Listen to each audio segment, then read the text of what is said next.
What's up, everybody? How you doing out there? Thinker St. James here with you on a Wednesday night. Hope you are well. Hope you have been having a good week. Crack the whip. So, what are we here tonight for? Well, I heard that Nate Diaz and Mike Perry had a little sit down ahead of their fight for MVP, most valuable promotions. And I heard that it was pretty funny. I heard that it was somewhat entertaining. So tonight we're going to be checking that out and seeing if it actually is that entertaining. You know, Nate Diaz is funny in certain situations. Mike Perry also very entertaining as a person. I heard that Mike Perry didn't really know what to do with Nate Diaz in this sit down. And of course, Ariel Helwani is there as well. So he will be instigating things. And we'll see if it makes us laugh. You know, we'll find out together here in just a few minutes. So we're going to let a couple people make their way into the chat. And then we will get started with this momentarily. So let me check in with you guys in the chat.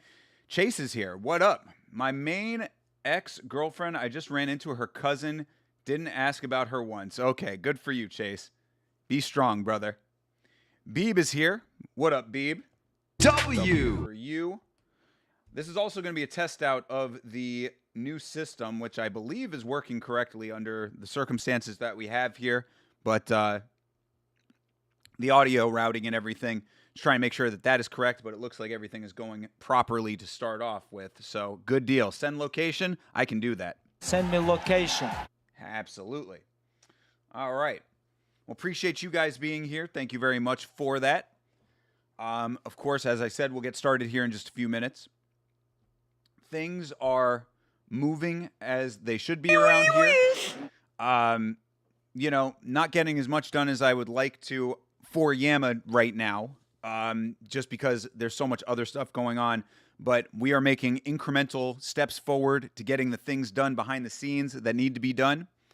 And soon, as I've been alluding to, I'll be able to talk about all of these progresses that we've been making and all this stuff that's coming forward, you know, or coming in the future as we move forward. So bear with your boy when it comes to videos and stuff like that right now. But I promise you, even more is on the other side of all of this. And I'm happy to be making certain progresses and certain strides towards the right direction. Bots over on Kick. What a surprise. Hey, Michael is here. I be here too, motherfuckers. Absolutely, you do. Appreciate you, Michael, the silent assassin, always being here, always watching over the chat like Batman. Absolutely necessary, super necessary, some might say, that Michael is here. So thank you for being here, Michael, as well. If you are not aware, I'll tell you this right now. If you're not aware, the poll has just gone up in the Discord as to whether or not we are going to be watching this MVP card on Saturday live, or if we're going to be watching the UFC. So what you can do is, if you are a member of the Discord, if you're not a member of the Discord, come on, what are you doing out there, people? Get yourself together, get yourself in the Discord, come hang out with the homies. Link should be appearing there any moment. Join the Discord if you're not already a member, but if you are a member, go to the Watch Alongs channel on the Discord. There will be a pinned post. That will be the poll for what we are watching. You vote, and whatever you guys decide is what we are going to do. Either way, the one that does not win the poll, we will watch the next day as a watch-along. Bleeding Edge in the Discord did make a good point. Watch-alongs, or rewatches rather, for UFC are going to be a little bit janky because Paramount is awful with their uploads of the UFC content. But we will make it work. If MVP is what everybody wants to watch, MVP is what we're going to watch. And we will figure out how we work the UFC the night after. So no worries either way. We will figure it all out. We will get it going. We will make sure that everybody enjoys the rewatch of whatever show that we watch. Secondary. The watch along for the live watch is going to be great. We're going to enjoy either card. You let me know what you want to do, and that will be the choice. The Netflix fight for the main, but the UFC even for quality. Yeah, that's the That's the issue, right? We're up against it on both angles because the UFC just does not care about the quality of their re-uploads. It's amazing to me. It's amazing to me that we've been with Paramount for as long as we've been with them now. 5 months we've been with Paramount. They just, for the first time, put up an entire card together for the last pay-per-view event, for the last numbered event. That was, where they have all of the fights in one video. And even then, the editing was terrible. Granted, it cuts the runtime down, so it's only 4.5 hours instead of the 6 plus. But still, the editing was so bad. Just put the whole fucking thing out there. Put it all out there together. It's ridiculous. But either way, we will figure it out. I don't know if they're going to be doing that for the fight nights. I don't know if they're going to be putting out the fight nights as one big chunk or not. But either way, all of the fights will be there. We will be able to watch all of the fights. All of the extra stuff, unfortunately, we will not. Which, is kind of unfortunate, too, because I forgot during the last podcast that me and Chase do, I forgot to mention the Chris Weidman getting inducted into the Hall of Fame. We could have talked about that for a little bit. Thankfully, we didn't because we were going long. We had a lot to talk about on the last episode. But those are the things that get forgotten about when you don't get the entire events, which is really unfortunate. So did you notice that the White House card is on a Sunday? Yes, Rick Allen. I did. Shout out to Rick Allen. Thank you for being here, Rick. Yes, I do know that is on a Sunday. We will adjust for that. It's a little bit annoying, but comes with the territory of covering this sport. We do it, we go where the events are. So yes, we will be live on that Sunday for the White House card. No questions asked. I'm old and never been in a Discord, but if I can vote, I go for the Diaz fight card. All right, Michael. Well, I will keep your vote in mind as an absentee ballot. And Beeb, you also vote for the Nate fight? Okay. All right. So 2 absentee ballots. Write this down, James. You got it, brother. I have all of my things that need to be added to the soundboard here, but I will write this on a separate post-it note. Beeb and Michael equals MVP vote. There you go. Boom.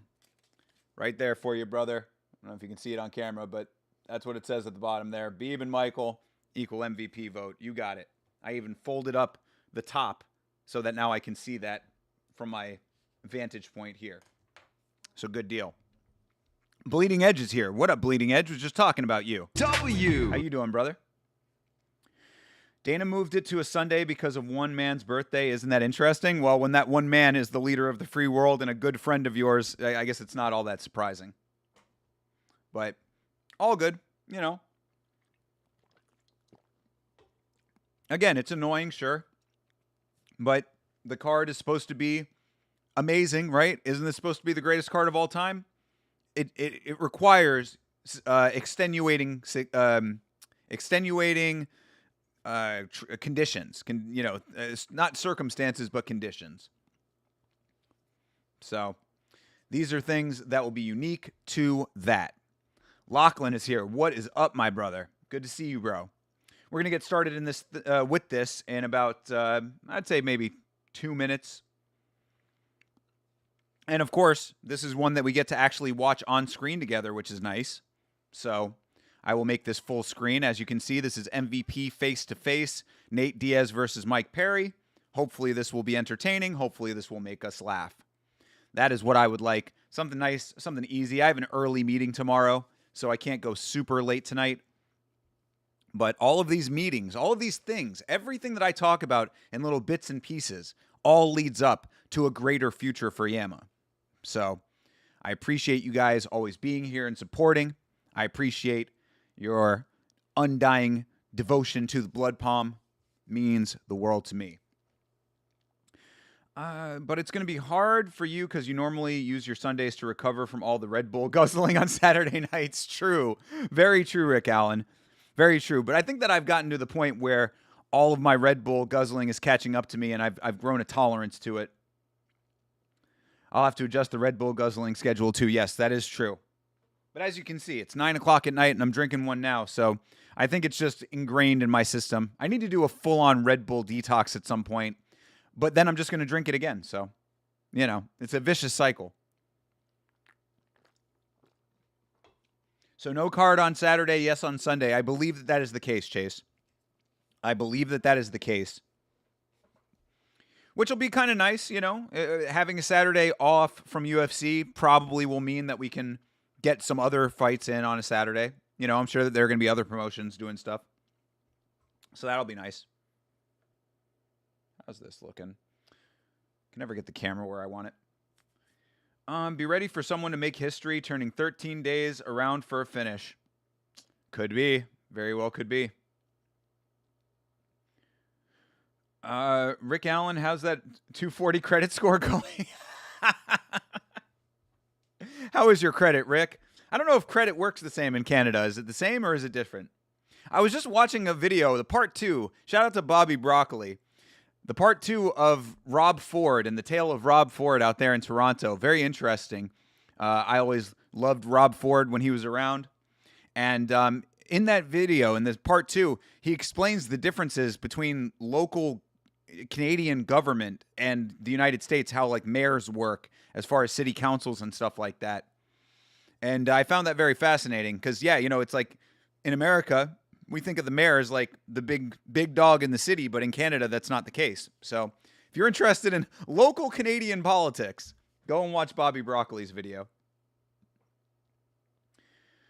Rob Ford is dead. Yes, he is, unfortunately. R.I.P.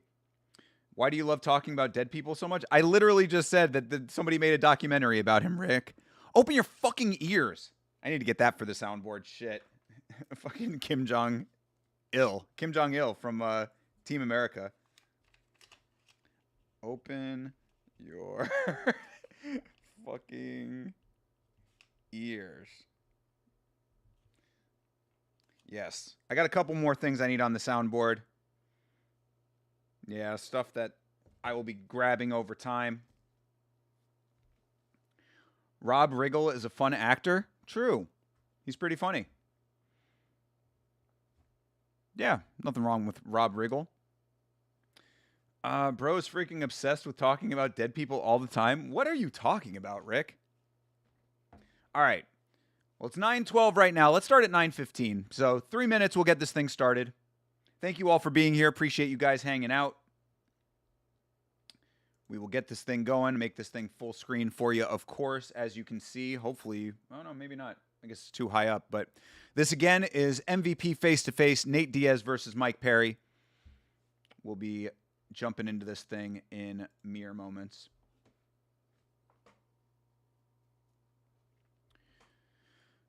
Yeah, good deal. What brings up Rob Riggle?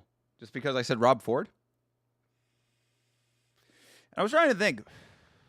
There's a guy that Rob Riggle reminds me of. Another comedic actor that was like around the same time as him. And I used to get the two of them confused, but I'm forgetting who it is right now. Because Rob Riggle was the like Navy SEAL or something, right? He was like a military guy.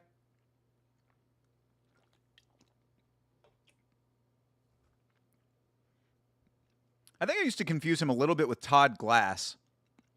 But that's not who I'm thinking of. Todd Glass, also very funny. Never really got the shine that Riggle got. Oh, Green Beret. Yeah, could have been. Yeah, pretty impressive. Pretty impressive when people go from military service into comedy, you know? You think that they're like such polar opposites, but I guess some people are just, you know, they're multifaceted. Multi-layered individuals. All right, we're going to get started here in 1 minute. Headphones are going on. Check. Whoa, I forgot. I turned off my... Wait, no, I didn't. What? These not plugged in? No, they are. I don't know. For some reason, I can't hear myself right now. That's weird. You guys can hear me, so that's good. But, yeah, for some reason, I cannot hear myself in the headphones.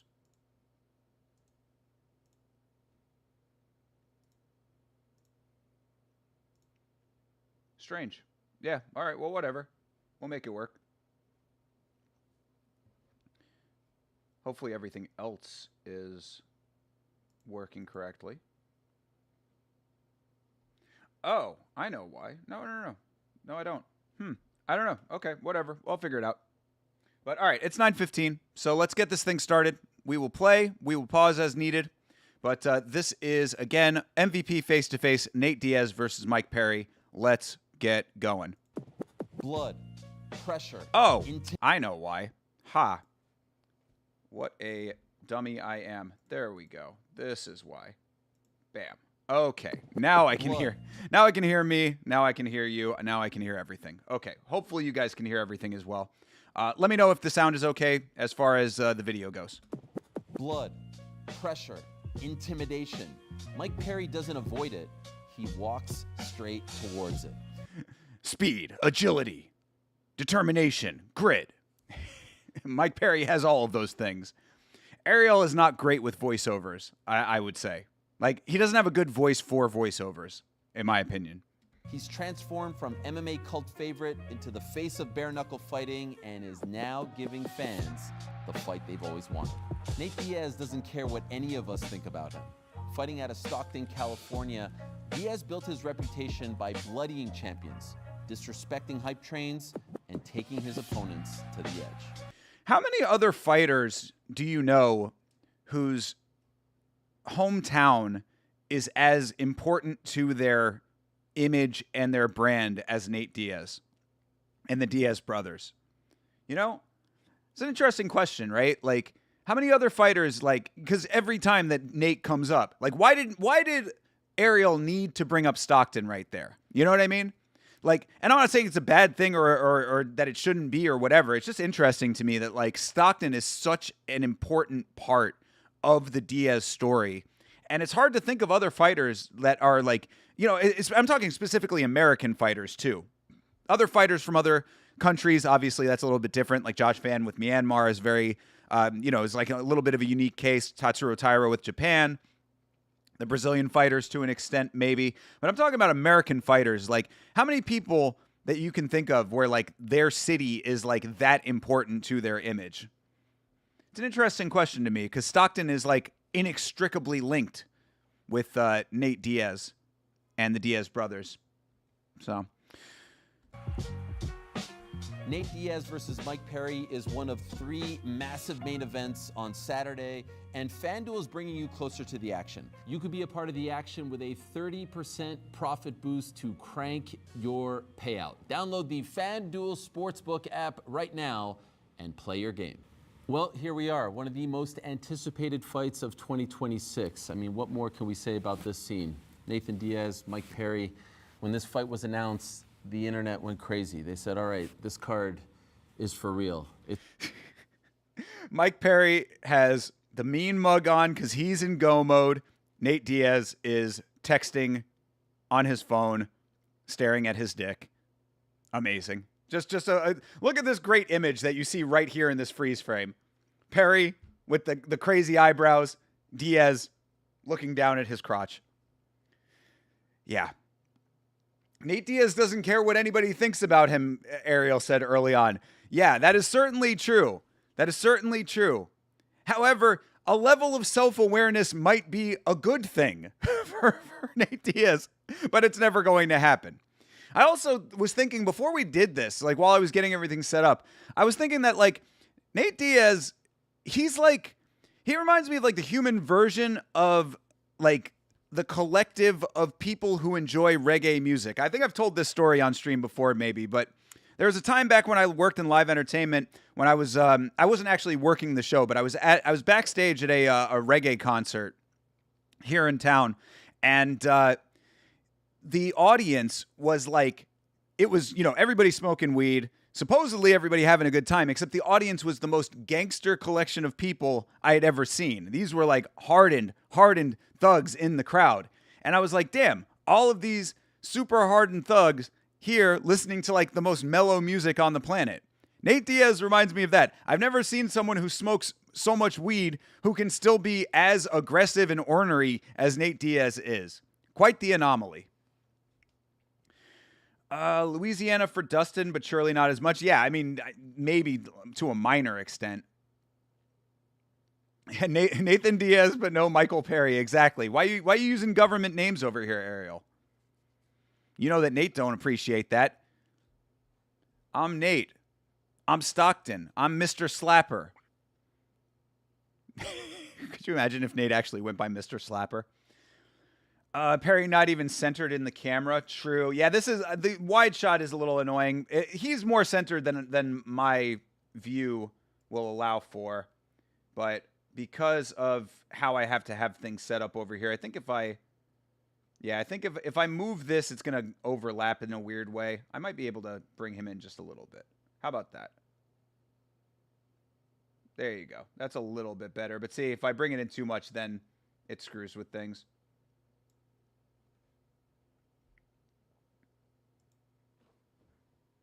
That looks a little bit better. Chelsea Chandler from Stockton, if I'm not mistaken. Yeah, she is a she is a teammate of the Diaz people. So I don't know if it's necessarily showing in her fight abilities, but we'll find out, right? We'll find out soon. She is booked, is she not? Cannot wait. Let me tell you how excited I am for a Chelsea Chandler fight. It's worth paying attention to. Guys, thank you very much for being here. Thanks for sitting down with me. I know some fighters like doing this. I know some fighters don't like doing it, so I appreciate it regardless. First thing I do have to ask, I see the Mohawk is back. Feels like we're turning back the clock here. It was just it's a bit of a team effort and some ideas, want to stand out and take chances. Mike Perry's hair was a team effort, people.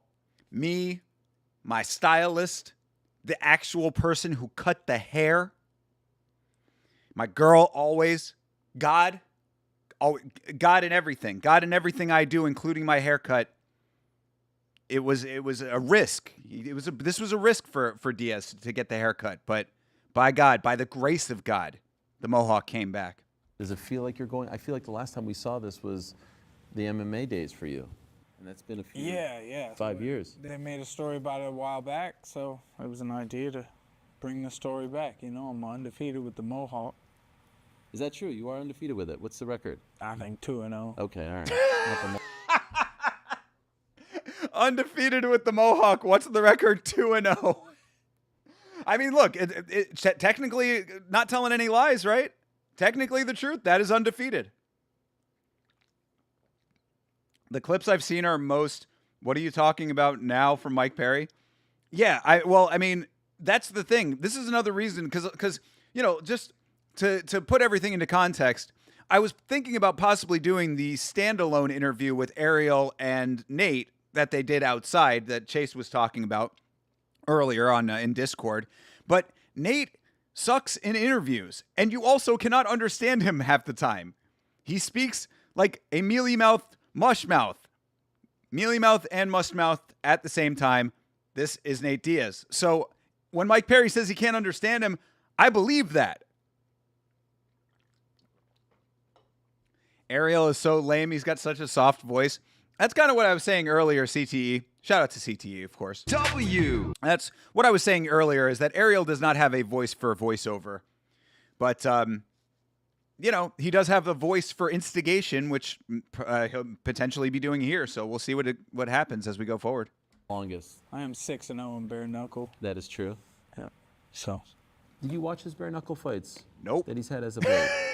I was out one of them. I can't remember what Tiago in L.A. Tiago, yeah. What'd you think of it? Good fight. Tiago, the OG. Yeah, Thiago Alves. Yeah. Yeah, he was some asses. Thanks. But He talks like Iron Mike, Talks like Mike Tyson a little bit. I do like that, though. It would have been great if he had said he was at one of Mike Perry's fights and didn't watch. I was at one of his fights. Didn't watch it. That would have been great. I do like that he said, oh yeah, Thiago Alves, OG, he kicked some asses in his time. No acknowledgement that Mike Perry won that fight.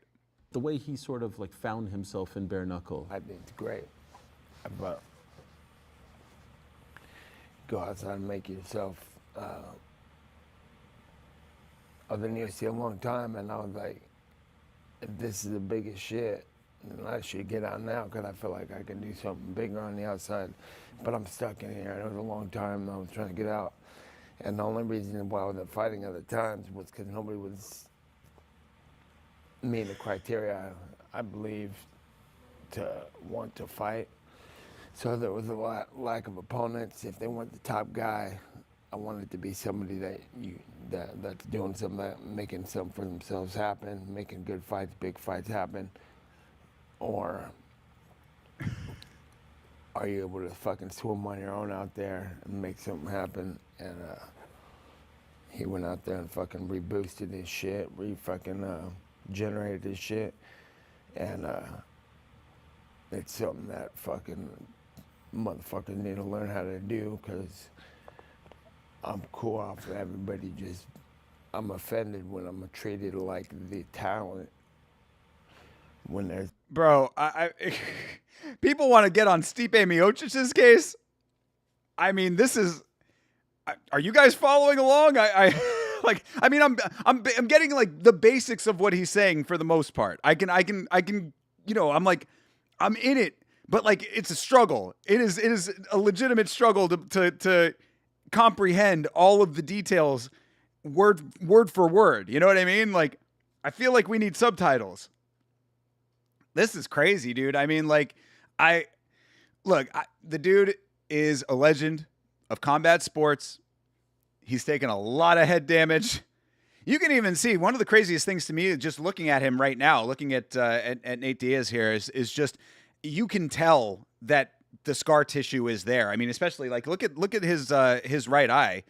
Like, you see the obviously that's like a crow's feet or whatever as far as like the lines under. But I mean, I think that's exacerbated by the scar tissue. You see that on his forehead over here and over here as well. Like, this is a guy who's been through some shit, and his speaking patterns are certainly showing that as well. What the fuck is Nate saying? It sounds like his tongue is 3 times too big for his mouth. I mean, I really don't want to meme on him too hard for the speech specifically, but it is like over the years, it feels like it's gotten worse. I mean, you could barely understand him for most of his fighting career in the UFC, but like this is tough. This is like legitimately tough. I was more legible immediately after getting my tongue pierced than him. God damn, dude. He sounds like the random tweaker at the local gas station. This is what I'm talking about, man. And like, again, look, I'm totally for people living how they want to live. I very infrequently, but at times, I dabble with the green leaf myself. But like, I can't imagine smoking as much as he does is good for this. Like, having your brain sort of mushified from fighting, and then on top of it, you're mushifying it even more with a copious amount of marijuana. I don't know. Maybe it works for some people. I don't know if Nate is one of them. He sounds very slowed down. He actually might be trying to think before he speaks, which is crazy. Yeah, no, I mean, that could be. He could be trying to be thoughtful, but when you take thoughtfulness and you filter it through like a garbled expression, on the front end, it kind of doesn't help. You know what I mean? Like, it almost makes it a little bit worse, which is, I mean, again, I really don't want to be like overly like hard on this specific aspect of things, because he is a dude who has taken a lot of head trauma in his time, and he is a legend of the sport. But this is also why, like, because I'll tell you another thing. In some Yama episodes, there were like times where I was going to be like pulling clips of him speaking for other stuff, like that made sense in context. I would listen to his interviews and I was like, I can't use any of this because it's just like he also rambles a lot. You hear it right here. I mean, I had to pause. I was trying to get to a break point of him talking to pause, but like he's still talking. I'm gonna unpause this and he's gonna finish his thought here. Like, I just think that all of those things together, like, don't equal up to a savvy navigation of one's life, I guess, but this is the life he's chosen. Damn, the MVP Open workouts are going on right now live. Oh, really? Okay, well, fair enough, I guess. I have No need to see any of these people doing open workouts. I never understood the point of watching open workouts anyway. Like, what is that going to do to inform you in the fight? The one time that I took anything out of an open workout into consideration was in the last Kamaru Usman fight, where people were saying, oh, his knees look all fucked up, and then he went out there and just trounced Buckley. So, yeah, I don't take anything away from open workouts personally. Same with gym footage. The CTE is really showing, or just the chronic flower use? Yeah, that's what I'm saying. It's both. I think it's both together, and that's kind of what's hurting things even more than they might already be, you know? CBD is great for recovery, but I can't imagine that much THC over time is beneficial with the head trauma. Exactly. The two together, not great. Maybe he's drunk? Could be. I don't think he drinks. It's weird. He sounds worse in this interview, but the sit-down he did with Ariel on Ariel's channel, he sounded completely coherent and not remotely this bad. I don't know. Maybe he was between blunts in the other interview. Bro went outside before this one and took some to the face, you know?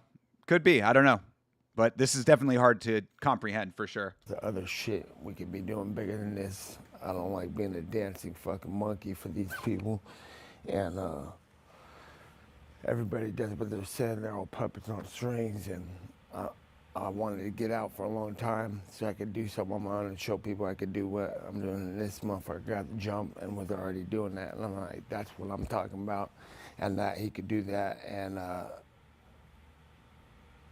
whip ass at the same time is something that is just like, okay, there's somebody out there doing the same type of shit I'm doing, making real boss moves and making shit happen for him physically and building an empire out there like a real boss. And that's what the fuck I'm trying to do, is show these motherfuckers I ain't no puppet on a string, and I'm gonna make my own shit happen regardless, and this motherfucker's doing it. And I think that's what we got on the outside. UFC is the best of the best out here, fucking show motherfuckers how it's done. And It's only a couple of us, you know. There's Okay, so hold on. Before Mike Perry gets started, interesting point from Nate about not being a puppet on a string with the UFC. I respect it tremendously. However, was it not this man who got screwed in his fight as far as getting paid when he fought Jorge Masvidal? So I say that to say, I mean, I don't know if he finally ended up getting paid or not. I don't think we ever got a conclusion to that. But from what I understand, the money never came through for the Jorge Masvidal fight, which was a terrible fight, by the way, if you recall. The boxing fight with Jorge Masvidal and Nate Diaz sucked. It was awful. My point is I mean, I think if you watch this channel, you know how much I am in favor of fighters making their own way. I am not a fan of how the UFC treats fighters, et cetera, et cetera. You know all these facts. What I will say, though, is that if you are going to be that person, then you actually have to be that person.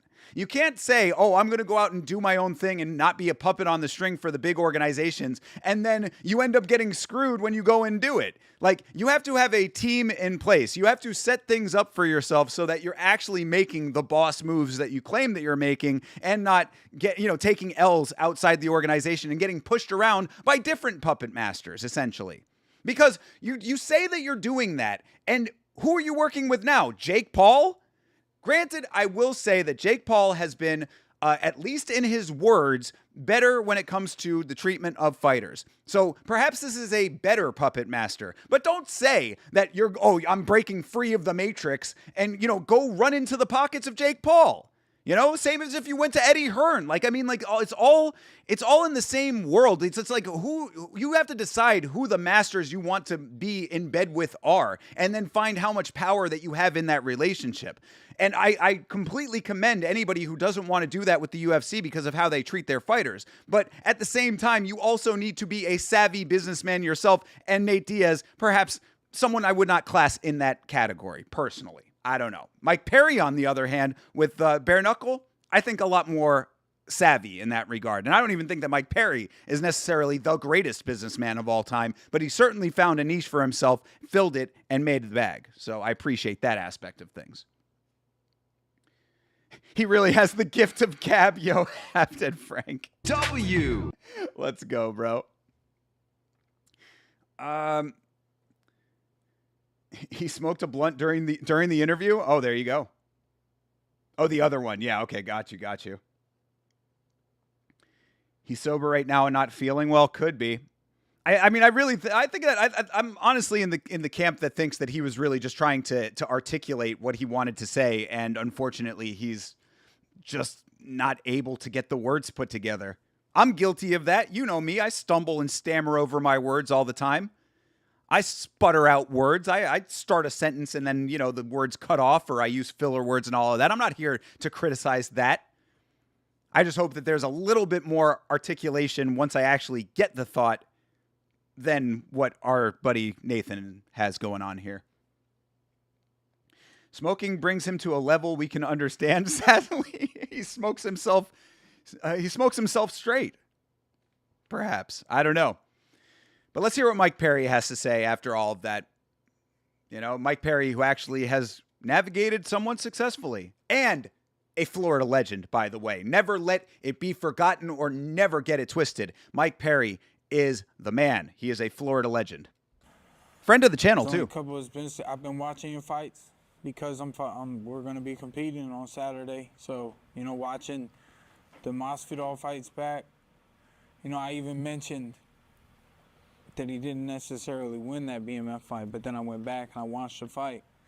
He was all there in the thirds, going into the fourth, before they stopped it. He was completely coming back, in my opinion. And he goes out and he has a boxing match. Every decision loss I have. And I don't think I ever went anywhere or devalued because I was stuck by my story and I know what happened. And as far as I'm concerned, I'm undefeated. Simpson. I stand by my story. Look, he got really brutalized in the BMF fight. I think that is very charitable of Mike Perry to say that. I don't know if he's saying that because he believes that or if he's saying that because he's selling this fight and trying to make Nate look better than he is. I will at least give Nate the credit to say that were there unlimited rounds or no time limit on fights, he would win a lot more fights because he is unkillable. This is a guy who would much rather be legitimately killed in the cage than ever go down in a fight. This is an unstoppable force when it comes to Nate. Unfortunately, the actual technicality to win fights doesn't always outweigh or doesn't always overtake that grit and determination that he has. You have to pair those together, and sadly, Nate does not always do that. But so far, I think Mike Perry is being very kind. I think everybody's being very kind, sitting here listening to Nate try to articulate actual, coherent thoughts. Johnny the God is here. What up, Johnny? Good to see you, brother. Bro just said, I'm undefeated. Exactly. That's what I'm saying. I think they're all being very charitable to him. He has like 12 UFC losses. Yeah, no shit. But again, that's all within regulation time. If there was no regulation time, he would be undefeated. And that's the narrative we're going to go with. Hey, Didgeridoo Dave, good to see you as well. What up, brother? Good to see you, bro. And you got the motherfuckers like DC and what the fuck's the other guy's name? The Ben Askren, and they're over here laughing, saying I suck because my record sucks or some shit. And I said that DC was a bitch. And I regret talking about DC like that because I respect his credential and what he's done. And I'm not here to make no excuse or fucking apologize to DC, but he put himself into a bitch-ass position because I know he never liked anybody criticizing his fights from the outside. And now he's just a retired fighter sitting there talking about how everybody fights like he's a know-it-all and fucking talks to everybody like unk. But I'm that motherfucker's unk. I was in the game before him, had more fights, fought more top 5 guys than him. And okay, so DC catching strays in this interview. Funny to think that DC was the first person to actually be criticized between the two of them when they're fighting each other. It seems very respectful so far between these two guys. Mike Perry, the only thing Mike Perry has done disrespectful, which is not even disrespectful, I think it's just naturally how he is this very intense stare that he has. Bro is looking like he wants to demolish Nate right here and now. But again, I think that's just how his face is. Just to clear up calling him a bitch, he's in a bitch-ass position. Still going. Talking about me, I'm undefeated, and this motherfucker's fucking saying I suck because of my record, but I think I'm the best that there is or was, and I continue on being, and that's what I'm here to prove it. On bare knuckle, most violent motherfucker around. Your fight with Jorge Masvidal in boxing was one of the worst fights I've ever seen. So I don't know if this narrative tracks. I do appreciate the confidence, the level of potential delusion, perhaps. This is what grew the Diaz army, was exactly that thought process. So, Diaz army, Stockton slap, whatever, I'm not surprised, motherfuckers, all of that shit. Great. But to think that he is the greatest to ever do it, I mean, I think that most people could name like 20 other fighters off the top of their heads who have done it better. But that's just, I guess that's an opinion-based thing, perhaps. So you said you watched a lot of his fights. Do you agree with what he's saying? Should he be undefeated? Is the record not indicative of how good he is? Should he be undefeated? I don't know. Did he win those fights that he lost? How will Mike Perry answer this question? Josh Van did it better. Josh Van did it better at 24 years. Josh Van continues to do it better. Josh Van isn't even a third of the way through his career yet and is doing it better. His MMA record? Yeah.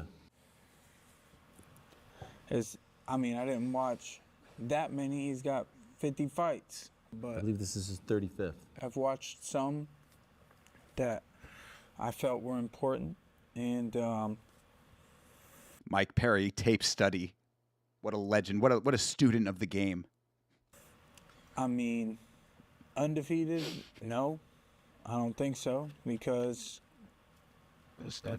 making it to a decision, I've got 6 decision losses, but I'm not sitting here looking back. I'm looking forward, and it doesn't matter what the past says or what any comment says. I make out for it. I don't give a fuck. Right. When these guys are talking negative about me, they're sitting in a fucking chair talking about me because they fucking jump ship a little early.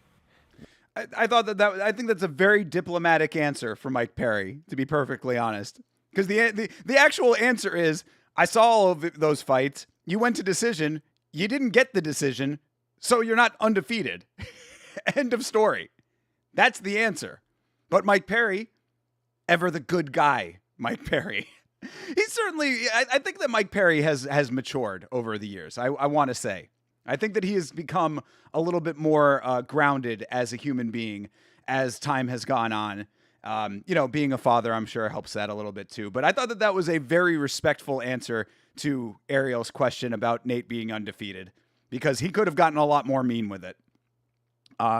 And Nate continuing down this road to be like, hey, whatever, these guys are talking shit. Yeah, Nate, this is something that Nate does not seem to understand or does not want to acknowledge, is that you have to have people watching fights for this all to work. That mentality, because a lot of fighters have this, not a lot of them, but there are fighters that have this mentality of, fuck the fans, fuck the critics, fuck the commentators, blah, blah, blah, this and that. It's like, you're not acknowledging that this is an ecosystem that we are in. You fight, we watch, then we comment on those fights, and we comment on you as a person, comment on the fights themselves, the atmosphere, the culture of the sport. That is how this all works. If you did not have those other components, you would not be able to make a living doing what you're doing. So I respect the middle fingers up to everybody, fuck the haters and all of that, but you have to acknowledge that we are as important to this equation as you are too.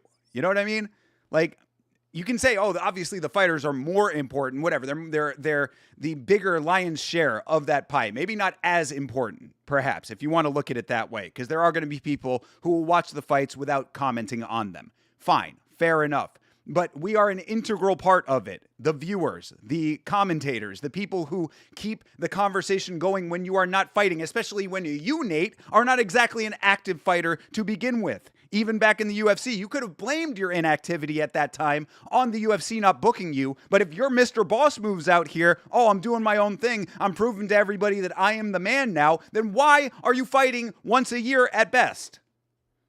You know what I'm saying? So I don't buy this whole version of events that he likes to try to play here, where it's everybody talking shit because they can't do what I do. Yeah, not everybody wants to do what you do as far as the commentary community goes, first of all. And second of all, DC did what you did better.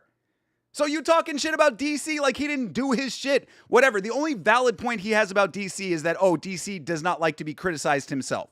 Fair enough. I don't know if that's the case 100%, but fair enough if that is. But all the rest of it is a bunch of horse shit, and I don't appreciate it. Those eyebrows on Perry's Neanderthal brow makes him look scary. I'm telling you, bro. That's how he intimidates without words. TJF is here. What up, TJF? How you doing, brother? W. House on Nate right now? All right, I like it. I'm okay with it. I picked Nate to win the fight, too, because it's MMA. I joined in CP already talking about Josh Van. Yeah, true, exactly, right? Can't go more than 10 minutes without a Josh Van mention, but understandable, he is the champ. Maybe they're just mad because they ain't here getting what they should be getting and doing what they should be doing. Fighter for life. These motherfuckers are fucking Quitters. goofballs, quitters. So this shit's forever for me. DC is sitting behind a commentary desk talking about shepherd's pie, making hundreds of thousands of dollars per event, while you are out here having to do this shit because you fight once a year and are your own boss. You know, I also am self-employed, and let me tell you, it's not always so glamorous. It's not always so easy. So I don't think that you necessarily should be knocking DC for doing what he does when he has one of the cushiest gigs of all time and basically doesn't even have to be good at his job. I mean, how many people? I guarantee you, the entire chat right now probably hates DC. I guarantee you that if I said, who in the chat does not like DC, you'll see a whole bunch of hands being raised. But DC gets booked. DC continues to work. DC is in with the organization. So maybe he's not the best example, but in this specific conversation, it's hard to say that DC is not doing it better than you. He gets to sit behind a desk and talk the dumbest shit that he wants. He does not have to research the fights that he commentates on. He sat there saying that Tatsuro Taira was from China for an entire pre-show. Give me a break, dude. That one guy who coaches tough. Exactly. Chase making my point for me. Can confirm DC hater right here. Exactly. You, Didgeridoo Dave, CTE, I see it in the Discord all the time. Love him as a fighter, but as a commentary, he is terrible. See, this is what I'm talking about. But did he win? Did he win if you compare him to Nate Diaz? Nate Diaz, who still has not gotten paid for the fight with Jorge Masvidal in boxing. I implore you to understand this point. I have to stress this point. I bring it up multiple times for emphasis on purpose. So this guy is the dude saying, I'm out here being my own man. I hope you are getting the bag off of this MVP card. I definitely do. I want him to be out here doing that. But I say you have to be savvy in your navigation, and to say that DC has not been savvy in his own navigation just because he's not still out here taking more brain damage, which obviously, very clearly, Nate Diaz needs more of. He doesn't have enough. He needs more head trauma. To say that DC is not doing it correctly when these are the comparisons, I don't think it tracks, personally. Big facts, DC the fighter was great. He sucks now. There you go. But is he getting paid? Again, that's you can have your feelings about all that. You know what I mean? As far as the him being a bad commentator, it's certainly a personal opinion, and how you feel about it is valid. But as far as winning the game, being a broke fighter makes you more of a fighter than being a rich fighter. I mean, I don't know if Nate is necessarily a broke fighter. I'm sure that he still has, hopefully if he invested somewhat wisely and didn't have to put too much money into getting his brother's life back in order, which is obviously a sensitive issue, and I'm not trying to make fun of that. But, you know, when Nick was out there having his own problems, I don't know how he was paying for all of that. So, you know, I know that they have a jiu-jitsu academy. You know, he's an infrequent fighter, and if he got stiffed in his last fight, maybe there is a little bit of money stuff going on. I don't know. I don't think that he's necessarily broke. I don't know if he's rolling in it.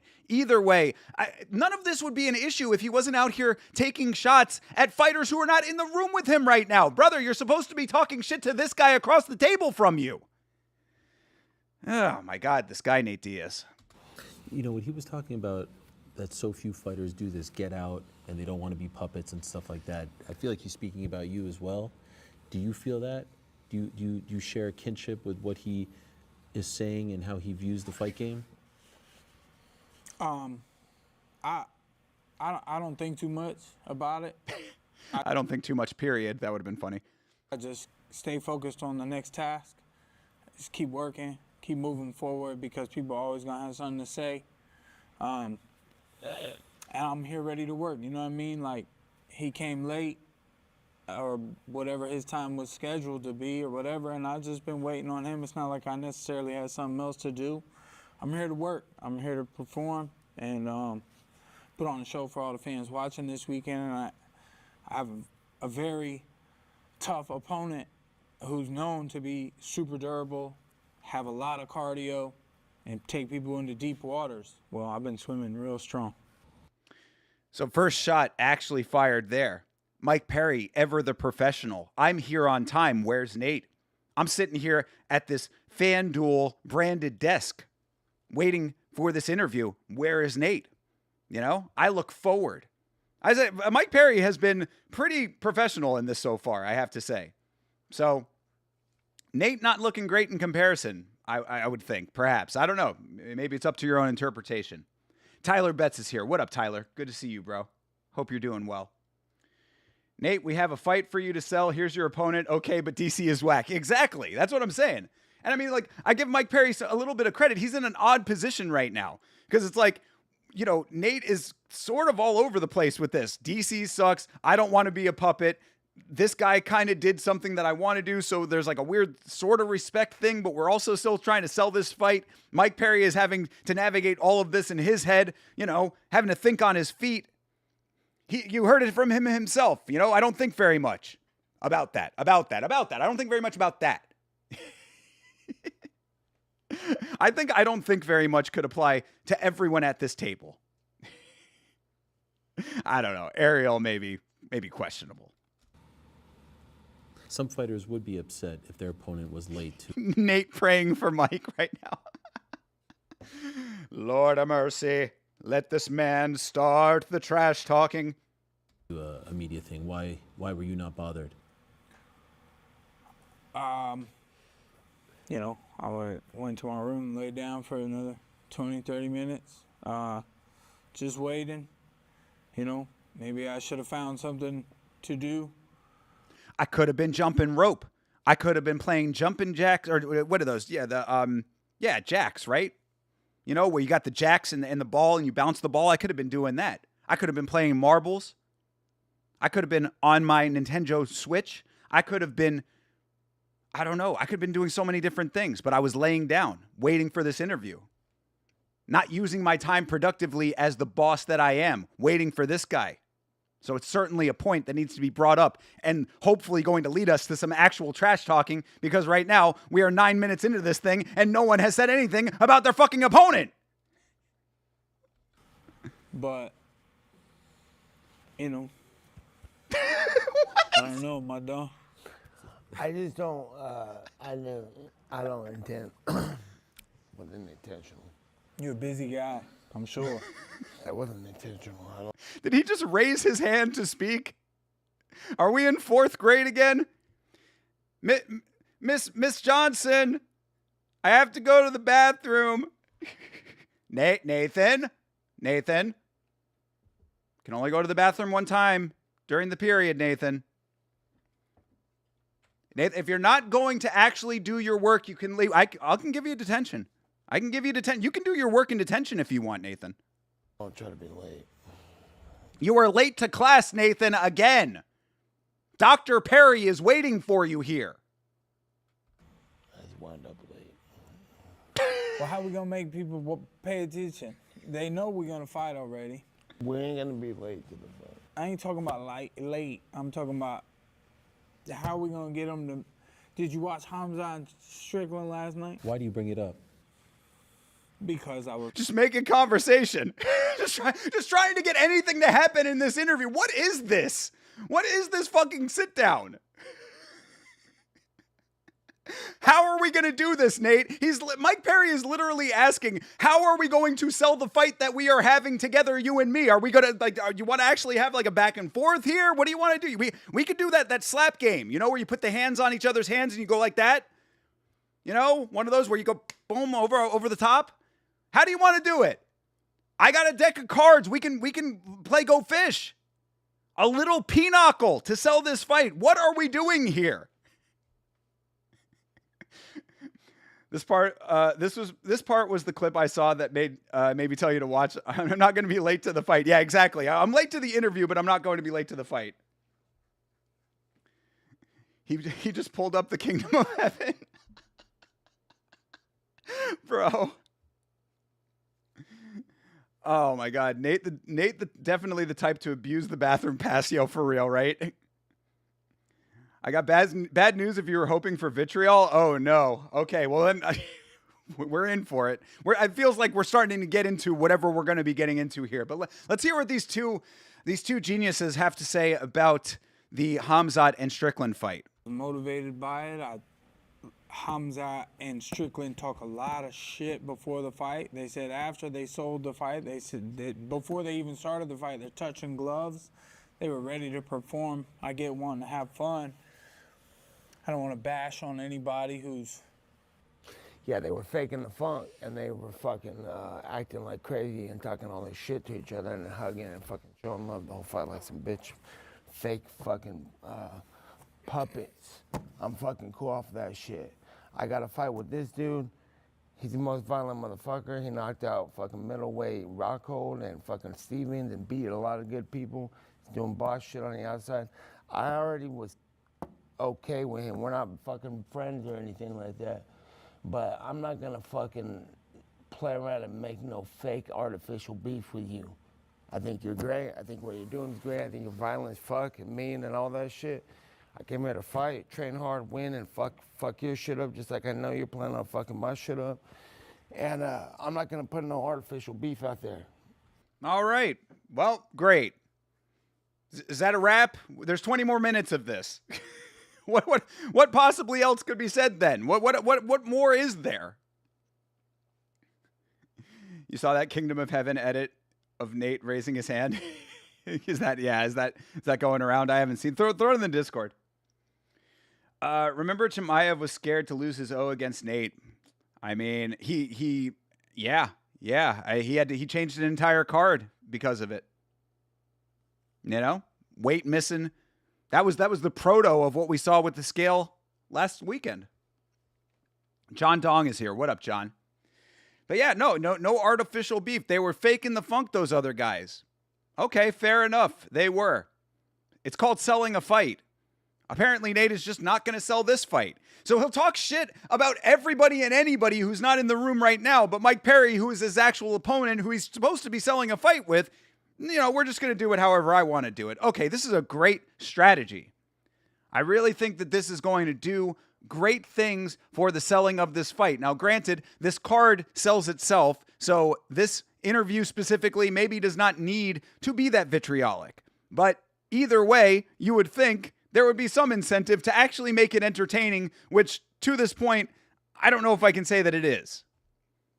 Funny moments because these are two funny people, you know, funny in a this smells funny kind of way, maybe. I don't know.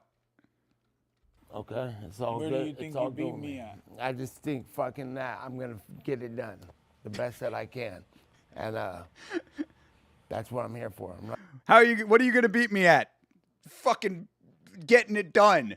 That's right. I mean, really, in a broad sense, that is what you're supposed to do, right? Is, you know, you just get it done better than the other guy. So I don't need to give you specifics, Mike Perry.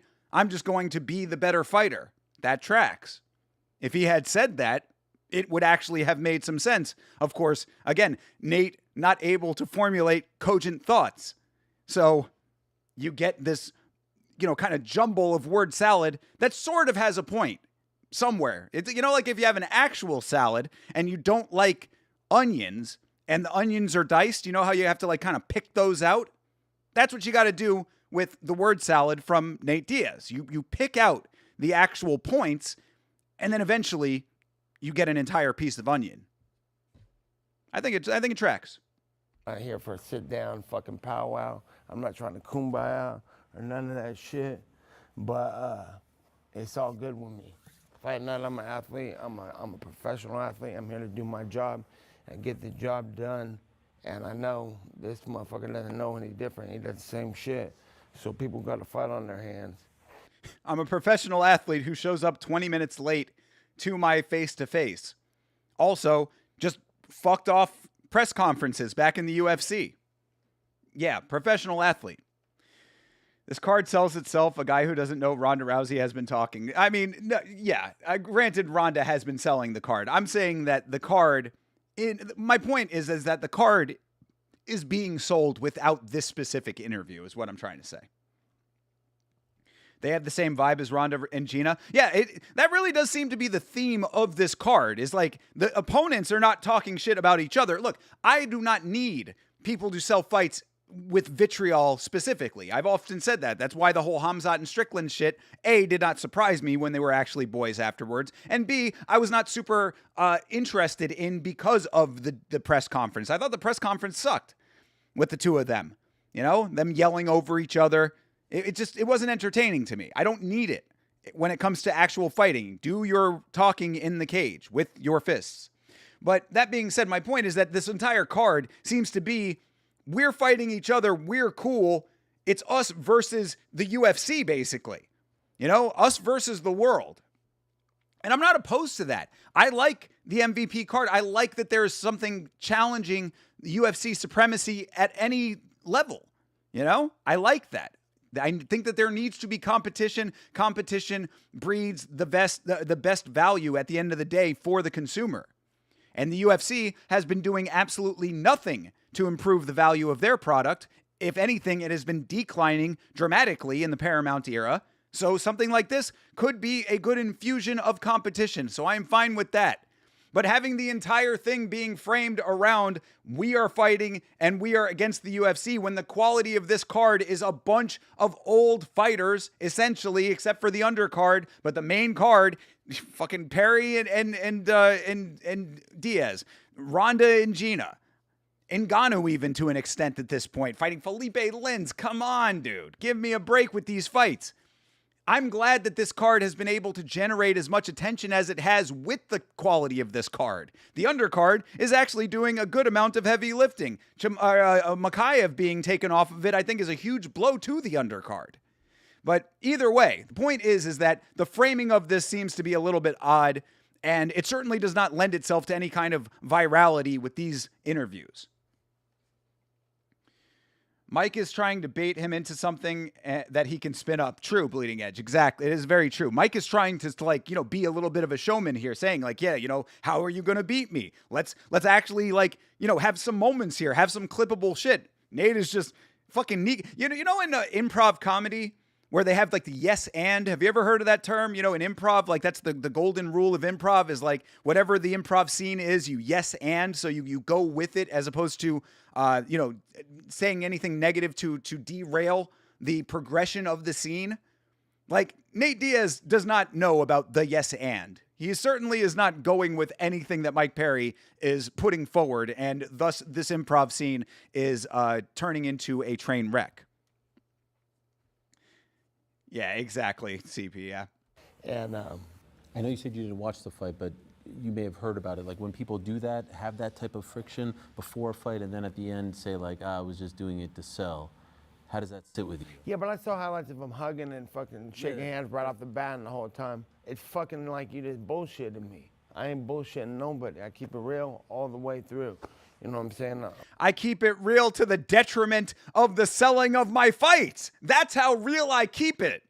I keep it so real that I don't care if you watch me fight or not. He literally thinks that way too. It all goes back to what I was saying before. It's like, I will be real to my own detriment. Bro, Dave Chappelle's show, one of the greatest sketch comedy shows of all time, had a sketch in it called When Keeping It Real Goes Wrong. Nate Diaz, ladies and gentlemen. I'm like, that's what I got out of that fight. I didn't watch it, but I saw the highlights and I saw feedback on it, and I saw the war that was fucking A lot of things were said. bullshitted to us. Yeah. You wouldn't I'm do like, that, you don't right? gotta bullshit me. I'm gonna watch. But you didn't watch. What? He literally just said, I didn't watch. I didn't watch. You don't got to bullshit me. I'm going to watch. I didn't watch, but I was going to watch. This guy, man. Oh, my Lord. Talk about a person who doesn't listen to themselves talk. I mean, like, I don't think that there's an internal monologue going on in general. So, like, he probably is just a dude who, like, speaks extemporaneously to begin with. But, just to have that level of confidence when you're contradicting yourself is pretty impressive. This marketing is kind of not looking that strong for this MVP card, and they need something spicy on their next MMA card. Again, I think that the marketing is going well off of the name. Like, this card is being marketed as well as it can be based on the names that they have, I think. I think that Ronda still is a big enough draw as a name value. Carano, maybe for old school fans, is enough of a draw, I guess. I was kind of surprised that anybody really, like, resonates with Carano being on this card. Mostly because of Ronda, I would assume. But, when it comes to like guys like this, yeah, I mean, this is all off of like pre-existing name value. Hopefully what they're doing, if they do want to continue this promotion after this event, is trying to foster some good homegrown talent. Like, hopefully somebody on this card has like a standout performance. Maybe it'll be our dude CJ Avila. Shout out to the Panda. Maybe the Panda goes out there and puts on a crazy performance, gets a viral knockout. There you go. Maybe that sells the next card. They need to not be resting on the laurels of the named talent from this card, because the named talent, especially after this card, and you see how they perform, maybe they're going to perform a lot better than I'm anticipating, but a lot of these fighters are in the twilight of their career, if they even have a fighting career at all anymore. They need to be trying to foster their own breed of talent, and hopefully this card will allow for that. He's not going for it because Nate is smart as shit. True, dude. Thank you, Meat Rocket. I appreciate that very base take. Nate is a wizard, He's out here manipulating. He's talking about all these puppet masters like he's not the one himself. He's out here pulling the strings, and we are the puppets. I heard that Rousey and Carano aren't really beefing. I heard they were just complimenting each other's outfits. Is that true? I have not seen their version of this, but I wouldn't be surprised if that is true. They've been very respectful to each other this entire time. Again, all of what we have been hearing has been shots being taken at the UFC. Like Ronda had a whole bunch of shit to talk about Hunter Campbell this recent go-around, which was actually kind of interesting. The stuff that she was talking about with Hunter Campbell and his comments on Power Slap, I thought were actually kind of interesting and somewhat spicy, somewhat salacious, perhaps. But yeah, as far as the fighters going after each other, yeah, I think it's probably safe to assume that that's what it has been, John. But I couldn't tell you 100% because I have not watched. Ronda is still involved with pro wrestling and part of a Jake Paul product. I will not get my hopes up that it doesn't feel fluked when Gina wins. Wow.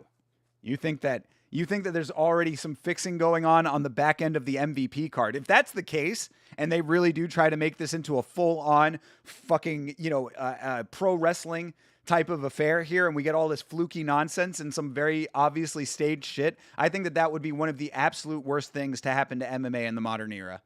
With the amount of interest that there is on this card, if they pull that shit, I think it would be tremendously detrimental to the sport.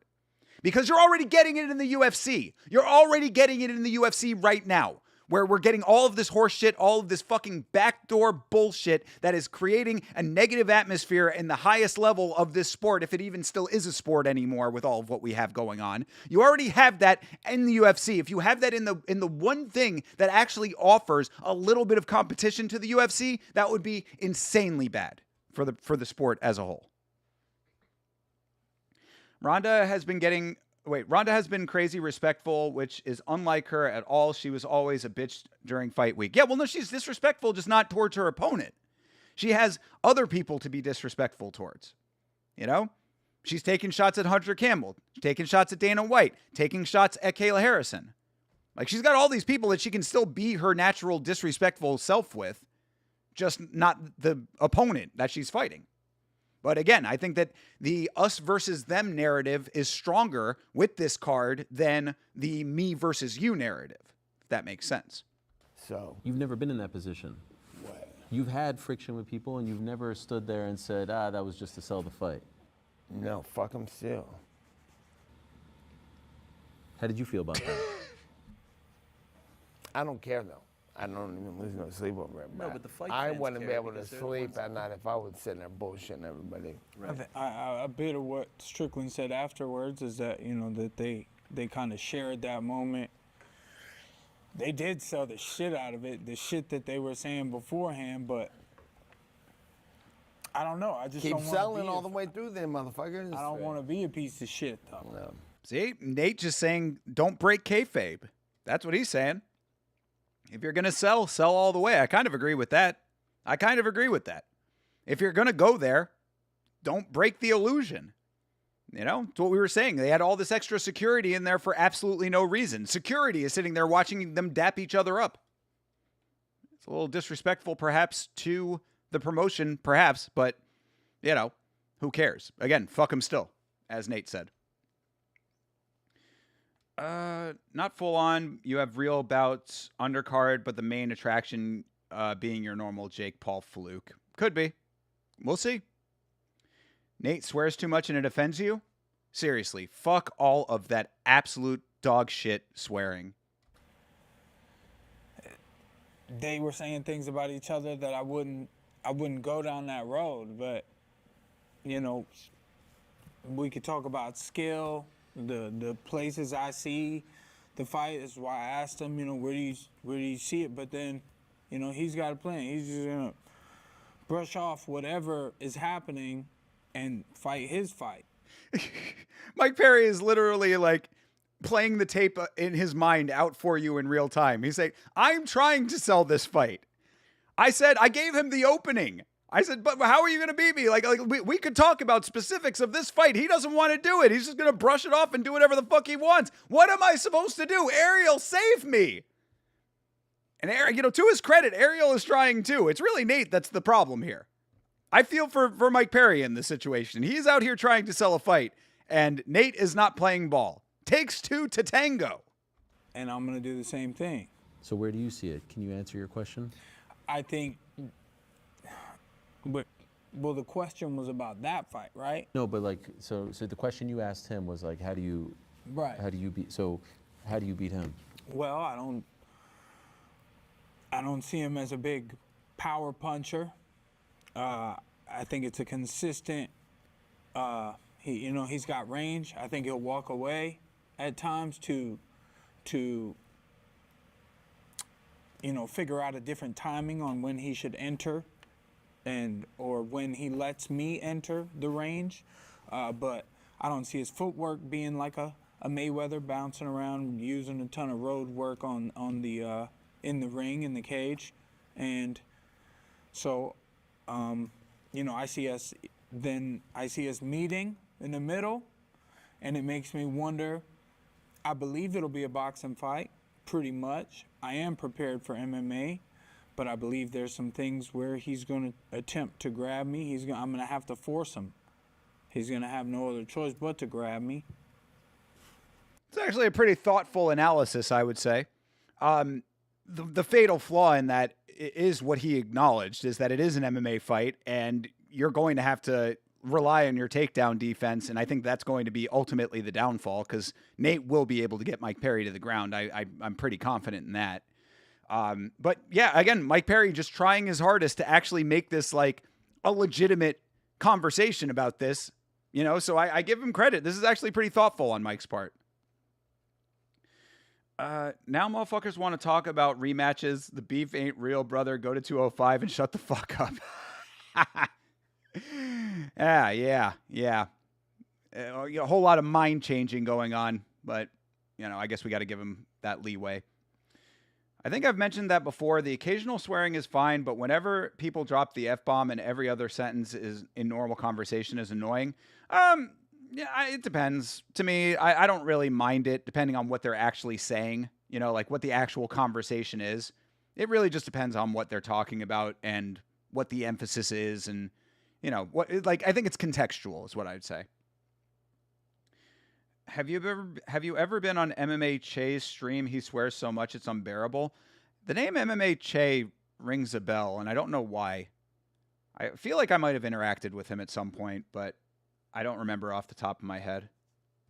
And I'm going to hit him when he does. According Nate? to FanDuel, you are the favorite going into this fight. How do you feel about that? I'm younger. I had a fight more recently, had a win more recently. So, and I feel great about it. I'm prepared to, if I ever had a thought like, oh, I like being the underdog, or oh, I like or dislike being a favorite, I just do my job when it's time to show up, and the work's been done in the gym. How do you feel about that? They always are. They all who? What? What was that response? They always are.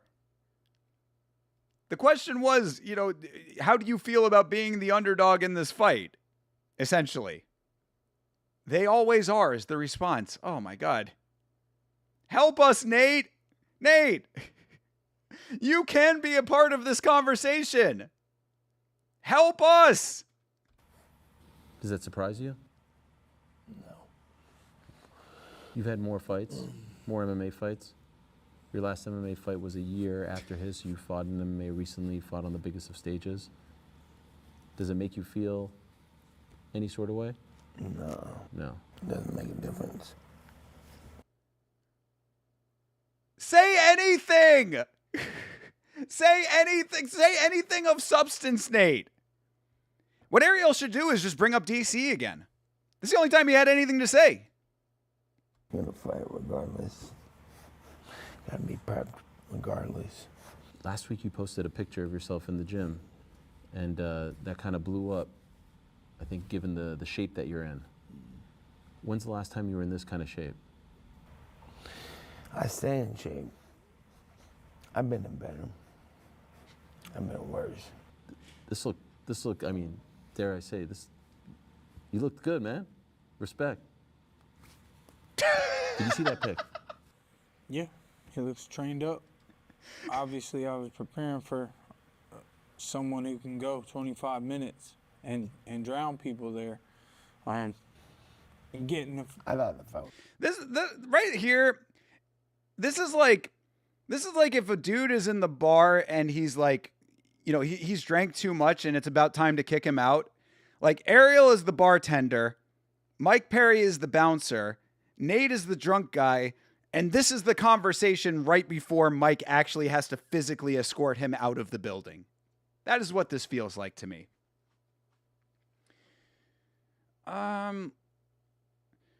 Thinker swears sometimes, but it doesn't bother me because he doesn't do it anywhere near as often. Well, yeah, appreciate that. I do swear a lot, but hopefully I'm making decent points amidst all of the swearing. Usually I swear for emphasis. I stay in shape. If the shape Nate Diaz stays in is the shape I've normally seen him in, can confirm it's horrible. Yeah, the old picture of Nate compared to the little aliens from Men in Black with the big bellies, that always sticks out in my mind forever. Because that definitely is, it was an apt comparison at the time that we saw it. He does look better now, but still. I mean, this is a guy who does triathlons and stuff, so I guess you can't really like say that he's ever like truly out of shape. But as far as fighting shape goes, at the age that he is at, yeah, I don't think that we're necessarily talking about, a ready anytime, anywhere kind of guy. 15 fish. I think it's 5.5s. Well, I know that now. Well, just from him?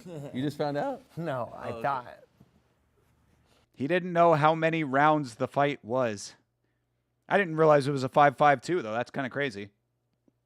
These two going 5 rounds at this stage of the career. Can you imagine what round 4 is going to look like? Oh, my God. Get ready for a flop fest.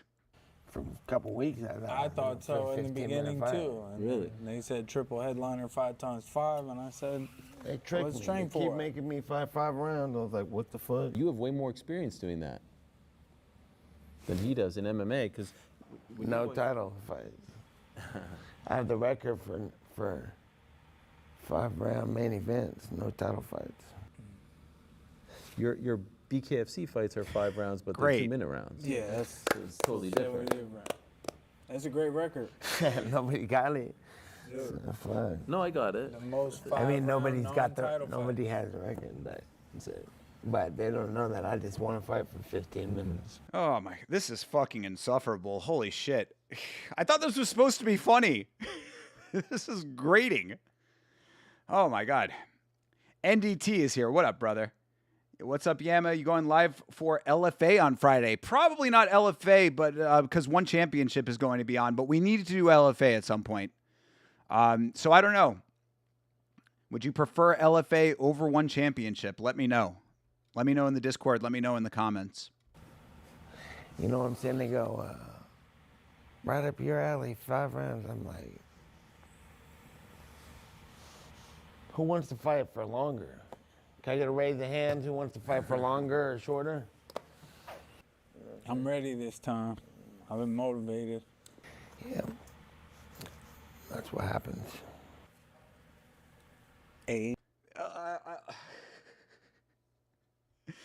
It's like when two people are on a date and they don't have anything to talk about, so they're just like saying things for the sake of filling dead air, just so that they're not sitting in awkward silence.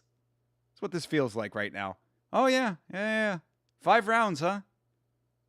Do you want to fight for 5 rounds? No? Oh, you do? Okay. Yeah, great.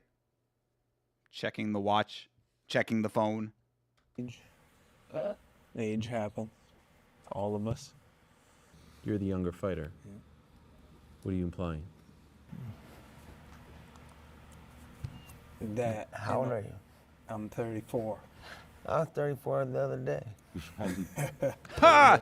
There you go. Little Nate Zinger injecting some legitimate comedy into this thing. Very nice. Oh my God. Shit. How old are you? 41. When you were 34, do you remember training and being like, fuck, I'm tired? And now When at I'm 41, are you 34, like, when "Fuck, I'm tired"? 41, fuck 27 and 38 and 40-year-old Nate up. You think you're better now? How could you not be? If not, you might as well just fucking get the fuck out of here a long time ago. Do you think that's your advantage? I'm assuming that's why you brought it up, that you're younger than him. I feel like ripping off my own ears right now. Like, I feel like just taking my headphones off and just the ears with them. Just both, just straight out, both sides. This is fucking torturous. I mean, look, if Nate is saying that, oh, I'm better now than I was back then, I'll fuck up my earlier self and all that shit, then great, I guess. I mean, I think I'm going to fight till I'm 47 or 50 as I don't well. give a fuck. I think age is a diagnosis that some pussy gave somebody got. And some pussy was like, oh, okay, that's it. And everybody started being like, well, he retired. And everybody just starts retiring. That's actually, I'll give him some credit there. That was actually legitimately funny. That was good work by you. That was good work by you, Nate. Age is just a diagnosis that some pussy gave. That actually tracks. That's funny. We're gonna get Ariel and Nate part 2. I mean, probably not. I'm gonna go with a probably not, since we also still have another fucking 20 minutes of this, or less than 20, 15 minutes of this or so. People are diagnosed with that shit, and fucking, I'll be here forever. Yeah. It's tough to argue with. Well, I'll be there forever. Saturday. He obviously started before you. When you would watch him, when you would watch his brother, you came to the presser with the Diaz brother t-shirt. Did you see any of yourself in him, in his brother? Did you feel like you were cut from the same cloth? Was he one of the fighters that you admired, that you watched and said, yeah, that's one of my guys? I do. I mean, I believe what I said that night is that Nate showed a lot of us a different idea about not quitting and being consistent, and the pace, like the pacing. People talk about his it's a slow but very long pace. He can keep it going all day, and he drown many people there. So, and many fans on the internet have said that there are similarities, but that was never my intent when I came up fighting. I didn't watch the Diaz brothers and go, oh, I want to be like that, or I'm gonna go be like that. I just did me, and then it happened. But you said something that, when I pointed at you, it made me remember what I wanted to ask, is that who is a fighter that you looked at and you emulated your style off of? Nobody. Guarantee you that he's going to say nobody. Nope, nobody. I am just me as well. Fuck everybody else. It's like, that's another thing about Nate that sort of is bothersome, is just that it's all predictable. You know? It's like once you have, you know, like this your bog standard answer is just always fucking fuck everybody. I'm the shit. Fuck the world. Fuck the haters. Fuck all the blah, blah, blah, blah, blah. You know, it's just like it becomes very repetitive. And, you know, like you can anticipate a lot of this. I don't know. Maybe he's going to say something that's going to surprise me. We'll see in a second. Reason why Nate is only exciting is because Conor McGregor changed his bum life. Wow. I mean, I don't know. I think that maybe that's a little bit of a simplification of things, but certainly the Conor fights did change the perception of Nate Diaz. Definitely. I love Nate, but this shit is making me uncomfortable with his antisocial responses. Brother, if this is making you uncomfortable, then you've never listened to him talk before, because this is so absolutely down the line exactly what I expected. This is the same shit. Well, I'll tell you, like I said, I at times was looking for clips of Nate Diaz talking for Yama episodes. There's an interview that he did with Brett Okamoto from, I think, maybe like 2020 or something like that, somewhere in that range. It's the same shit. It's always the same shit. This is why he never talks at length, is because all he does is say the same shit. So at least he has the good sense to not do it very often. Oh, I don't like interviews. Good. Thank God you don't like interviews. Don't do them, because you suck at talking. I would say my brother first and foremost. And all right, that's actually a decent answer to that, is his brother. He has always looked up to Nick. I think that tracks. So I'll give him credit there. And BJ Penn. Okay. Takanori Gomi. Oh, geez. All right, so I was incorrect. He did have some actual OG responses, and both of those are good. Yeah. Takanori Gomi, legend. BJ Penn, legend. CTE level, probably close to BJ Penn's at this point, so he's making progress on becoming even more of a legend himself, Nate Diaz. I've been thinking that for so long, I never found Diaz funny. Yeah, same.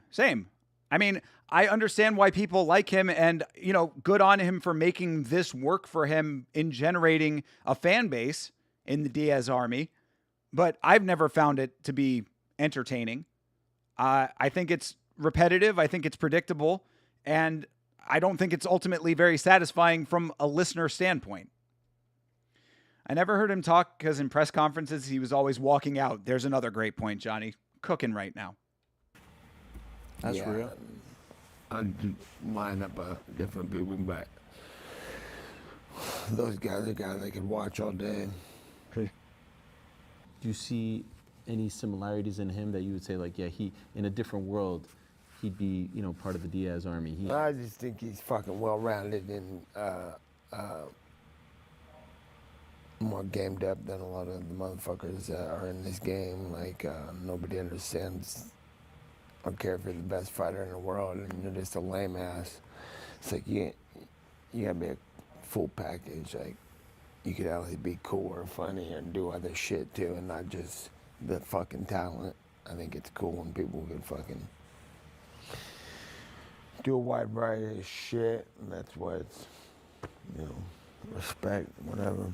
So, Can I ask, why do you keep doing this? Why do you keep putting us through this is the question. Why do you keep doing this? Why do you keep coming into these things and having these kinds of responses to very valid questions? Questions that people would like actual answers to. Do you even know what the answer to that question is? I don't know if he does. I don't think he cares either, which is fine. But who loses? The listeners lose. What motivates you to do this? You don't have to do this anymore, I would imagine. fight? Yeah. Take my fight. Yeah. Because fucking, this is what I do. And if you're going to just sit there on a fucking Saturday night in a room full of people and the fights are on, and some fucking dork beats somebody's ass, gets the title, raises his hand, and then gets on the mic and says some goofy ass shit, and you're like, you think I'm just gonna sit here and let this shit fucking go on? Like, I shouldn't be sitting on this couch. I should be fighting this guy that's sitting here fucking taking motherfuckers out. And then doesn't have the whole package. It gets on the mic. It's like, I want to thank God, and I want to thank my fucking family and everybody, and good to see you. It's like, we already been seeing that before. Like, you do it better, though. I mean, that's what I mean, like, oh my God. Like, what he just described, somebody who beats another guy's ass, that's the job. If that guy did it, then he did the job. You're saying, oh, he does all this extra shit in one version, and the other version, he's not even good on the mic. I mean, okay, you've had a couple of times on the mic that were unintentionally funny, perhaps. You know what I mean? Like, I don't think that he ever is trying to be entertaining. It's naturally that, and people think it's funny. So fair enough. You know, it's like he can sell off of himself. But to think that he, like, inherently has a better game plan for those situations, he loses fights. I mean, again, not always, and I do enjoy his fights or whatever, but let's not go out here and think that he's like constantly walking through competition. So there's that. And then on the microphone, you get unintentionally funny clips because the goofiness of how you conduct yourself is what sells those moments. So it's just like, I don't understand this comparison. Oh, I have to, I'm compelled to go out there and be better than those guys. You don't do anything to necessarily achieve that aside from unintentional hilarity. I don't know. Maybe other people see it differently.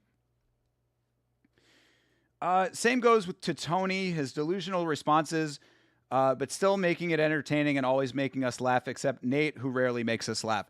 I mean, I think that Tony is cut from a similar cloth in the sense that, it's all real. That's the one thing I will always say about Nate, Tony, Mike Perry to an extent as well, that like reality sells itself sometimes, with people. Like, I think that the realness in Nate Diaz is a big selling point for him. So like, good on him for that. I mean, he, as far as like being true to himself and going out there and letting that do the talking for him, that does come through, and he definitely sells off of that. But I don't appreciate him using that to like criticize other people who navigate differently when you're not the end all be all fighter. You know what I mean? Like, it's like if you were that, because like I love those kinds of fighters. I like the fighters that don't talk a lot of shit, go out there and fight their hardest, and that's what it is. Like, that I appreciate, but he doesn't do that either. He's sitting here shit talking all of these other fighters, all of these other people, saying, oh, I'm better than you, this and that. Well, you have to actually live up to that if that's going to be your party line. And I don't think that he does, especially not in the later stages of his career and with the inactivity that he's had. And coming off of a boxing match with Jorge Masvidal that sucked terribly and he still has not been paid for. So make it make sense. What are we sitting here watching this shit for? I guess I gotta go do it. I'll go handle it for you. Yeah, and that's the other thing too. What are we watching it for? Well, we are watching it, we, the viewers, because we enjoy it. Now, not everybody is going to be that. Not everybody's going to give us the product that we specifically want, but the variety is there, and generally we do get enough of it. So we don't need you to come in and save anything, Nate. You're not, don't do it for us or for yourself in that regard, because we don't need it. The sport is fine without you. The sport has been fine without you. All you have been for the longest time, recently at least, is someone chirping in the background. Oh, I could beat that guy. That guy sucks. This guy's talking shit and he sucks. Blah, blah. It's like you're just noise in the background. So don't do it on behalf of this fucking savior complex that you have. The sport is fine without you. The sport can always be better, but you are not part of that better. I don't know. That's what I think when I watch a fight. So like, I refuse to sit there and just let some fucking, I can't sit there and let just fight game go on in your face and not be a part of it, or saying, no, fuck that, I'll beat this fucking guy and he's running the game on the whole world. I want a piece of that. That's what I knew. When we spoke in April, Mike, you said you wish you were as rich as you were famous. Does this fight and the result that you hope to come, does it make you rich? Do you think it changes your life? No, I think it makes me more famous, even more famous than I am rich. But this is the biggest platform and arguably the biggest name. And I'm being compensated well, and I'm grateful, and I'm building plans with my family and trying to put money in places, and I have a money team around me and accountants and taxes and all these things. I'm gonna have to keep working. You have to keep working. There's no amount of money. These guys that make 10, 15, 150 $1 million, you see them working. You see them still working. $1 billion. Elon Musk worth how much now? It's unfathomable. So we just got to keep working, and you know, it's good to be compensated, but the journey, the hard work that you have to do, the sacrifices, food, diet, yeah, it's the same old story with us fighters, because we got to do it so often. We do this shit so much, you know. Rhonda better have spit out them donuts. There's no way she ate that donut today. So it's just, it's an honor and a privilege to get to do this, but at the same time, it's a lot of fucking work, and it gets hard, and then, yeah, then we get in the ring and actually and have fun fucking trying to hurt each other. I thought that was a very thoughtful, I'm telling you, fucking Mike Perry has become quite the grounded individual over time. I think he's coming off great in this whole thing. I thought that was a very thoughtful answer. Yeah, you don't just get to stop. And also, I don't think that anybody truly wants to stop when you've become successful. Like, when you have become successful doing what you want to do, it becomes even more of an imperative to you to continue to do that thing, because your success comes off of your hard work first and foremost, of course, but also off of your determination to be in the world that you have become part of. That, I think, is that's a note for everybody out there, really, especially something that I am more and more becoming aware of as I build my own business, is that your successes in the world that you are a part of, that you have decided that you are going to be involved in, dictates your continuation of your involvement. So my point is that, like, whatever you decide that you want to do, you get it, you immerse yourself in it. You become a part of that world. For these guys, it's the fight world. For me, Yama, commentary world, perhaps. You become a part of that landscape. And then the successes that you have build upon themselves time over time as you continue to rise within the world that you have chosen, but you have to be in it to win it. And I think that Mike Perry made a very good point here. You know, Elon Musk, for the many, different ways that you can look at him and a lot of different opinions about him, but being the richest man on the planet, or one of them, still working. Mike Perry, still working, compensated well from this card, still working. You become a part of a world and you work even harder. So I think that Mike Perry is coming off very, very surprisingly intelligently in this, actually. At least I respect Mike here. Exactly. Absolutely. I think he's doing very well and making some very valid points. So. And I didn't necessarily mean what you get for this fight, but what this could bring. What the fuck was that? And what was all of that? Did you guys hear that? Bring to you, because it feels like there's a lot at stake for you in this one. What? Am I having a stroke? What the fuck was that? Weird audio issue there. I couldn't even hear what the question was. Man, fight's a fight, man. And I'm getting better at it. And the less I think, you know what they say, ignorance is bliss. And it's like, when you're able to do stuff without thinking about it, and it becomes second nature to you, like a diet and a weight cut, and actually, you know, enjoying the steak that you have to eat because it's good for your stuff. And there's lots of things like that. You know, it just, like I said before, it's not about the money. The fight is a better opportunity than just the money. And depending on if 100 million people watch, 5 million people, 10 million people, however many follow me on Instagram, at Platinum Mike Perry, by the way. Selling. You know, we just try to go from here. I mean, look at my fights. I fought many people. We've argued, we talk shit to each other, or we haven't. And we're still gonna I'm gonna do my part. I have fought many people. I've talked shit to them, or haven't. Nate. Or haven't. Guy that I'm fighting. Guy that I'm supposed to be selling a fight with right now. Yeah, I don't know what was going on with all those weird little audio issues. That was very strange. But yeah, I mean, I feel bad for Mike in this instance. You know, he seems to have come into this with a legitimate level of, preparedness for the type of environment that he was expecting. Got a completely different one, but to his credit, has presented himself in a very respectable manner, all things considered. So Mike Perry doing really good work in this situation, I have to say. I respect Mike a lot because he's trying to be he's trying his best to sell the fight here. Yeah, I mean, I think he's trying his best to sell the fight here, and also I think that he's making very valid, reasonable points, getting nothing back from the other side of the table. So, yeah, this is just an odd situation between the two of these guys. Certainly not as ha-ha funny as it is something smells bad funny, but whatever. Mike Perry always adding the asterisks. I have talked shit and haven't. Yeah, well, I mean, I think there's a very specific reason for the asterisk here. And the reason is sitting across from him, looking off into the distance like he doesn't want to be here, because he probably doesn't. He'd rather be...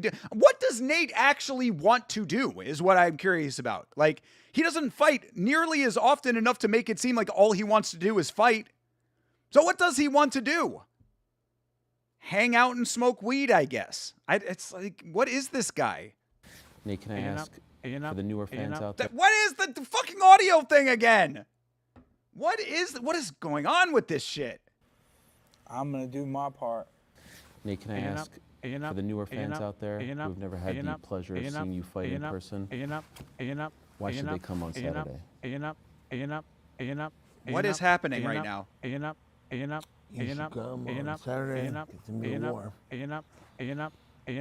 Feels like the energy in there is going to be spectacular. I mean, this is actually embedded in this video. This is what they put out to the public. Again, I have no idea I think why should people show up and watch, I guess, is what the question was. But, like, what is happening? This video, how many views does this have? This video has 58,000 views. And this is the quality level that they're putting out. Jesus Christ, MVP. Not so MVP in the editing room. Yeah, audio skip on a loop. What the fuck is going on? Nobody fucking checked this before it went out to the public? Get it out there. I don't care. Get it out. All right. Watch any of my videos, how I train, how I'm putting in the work, how I'm sweating, how I'm looking. Yeah, exactly, John. day in and day out, I grind for this. I'll let you guys go in a second, but I did want to ask you, earlier we spoke to Ronda and Gina in this same setting, and I asked them their picks for the top fights on the card. And when I asked Ronda about your fight, without hesitation, Nate is the homie. That's my guy. We go way back. I'm riding with him. Can I ask you about your friendship with her and why you guys are so tight? Ronda came down to train when she was, I think, the Strike Force champion, maybe. I don't know if she was even champion yet. She was. There. Okay. But she came down to train with Lazy Savage. Yeah. And they brought her down. We had a bunch of people there. They went Josh Neer and like Cody McKenzie and a bunch of fighters. Me and Nick lived in this 5-bedroom house, and we had a bunch of training partners staying there, and then they come down, and we all stayed there for a couple weeks. And I was training for Ben Henderson title fight, I think. And we smoked weed all day, every day in that bitch. Trained all day, ran, worked out all day. All of us, like, yeah. Nate Diaz, Ronda Rousey, Nick Diaz smoking weed all day. Nightmare blunt rotation. Team shit. She just fell right in. She was new to the scene. We never had a girl come out to train, and who was a fighter too, and she was like a legit Olympian, and she was like working out all day because we had mats in the living room. She was working out all day. We watched videos and talked about all kinds of shit. I can't remember just everything, just living there, and then we trained the whole time, and it just stayed like that with me and her and them, everybody who I always train with, and. I came and seen her out here a couple of times when I was out training with Kron. And training with Kron. Okay, well, instant win there, obviously. I mean, you're training with Kron Gracie. I mean, this is the dub is in the bag. Bet the farm. Ariel should ask Nate about the hypothesis theorem. Yeah, the Pythagorean theorem, indeed. Yeah, what is y equals m plus b?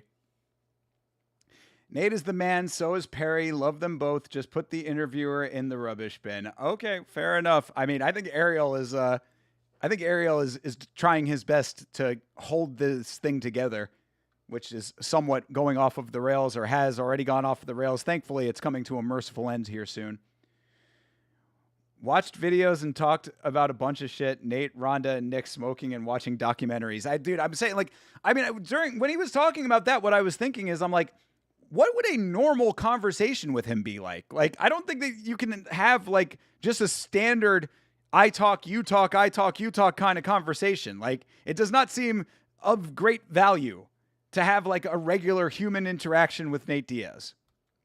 But maybe you learn how to take a lot of punches to the face, bleed out tremendously, and still keep going, which in and of itself is very valuable. You saw it work tremendously for Mateusz Rambecki in his last fight. It's just my homie. It's how it started with training. I went to her fight, she went to mine, and yeah, that's my folks. That's cool shit. I got a lot of love for Gina too. I've known Gina a long time also. I used to train the same place as her a little bit when I'd step into Vegas. So, and that fight is like, if there's any women you would ever fucking let headline over you, I mean, that's the fucking creme de la creme right there. So yeah, 15 to 18 years ago, it was the creme de la creme. Now it is two very well into their motherhood mothers fighting in a main event on Netflix. Amazing. Ariel should ask Nate simple science questions about what is gravity. Yeah. Talk to me about inertia, Nate. Objects in motion? What's Newton's law, Nate? Ronda and Nate talking shit about the Olympians in the UFC, probably peak convo. Yeah, true. There you go. It would just be a shit talking buffet between the two of them. That's where the homies bonding comes in, you know?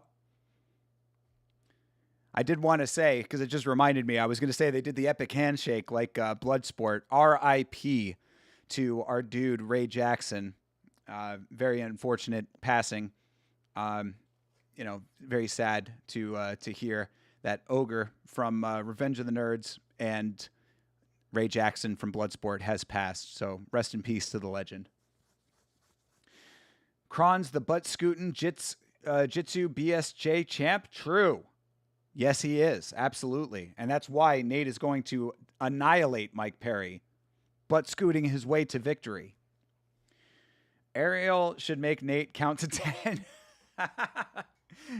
It can't count past 5. I want to AI reimagine this interview where the boys go to town on Ariel. Don't know what you mean by go to town. Well, it's an honor. It's cool to be on the card with them and 2 great women, 2 great fighters, and may the best lady win.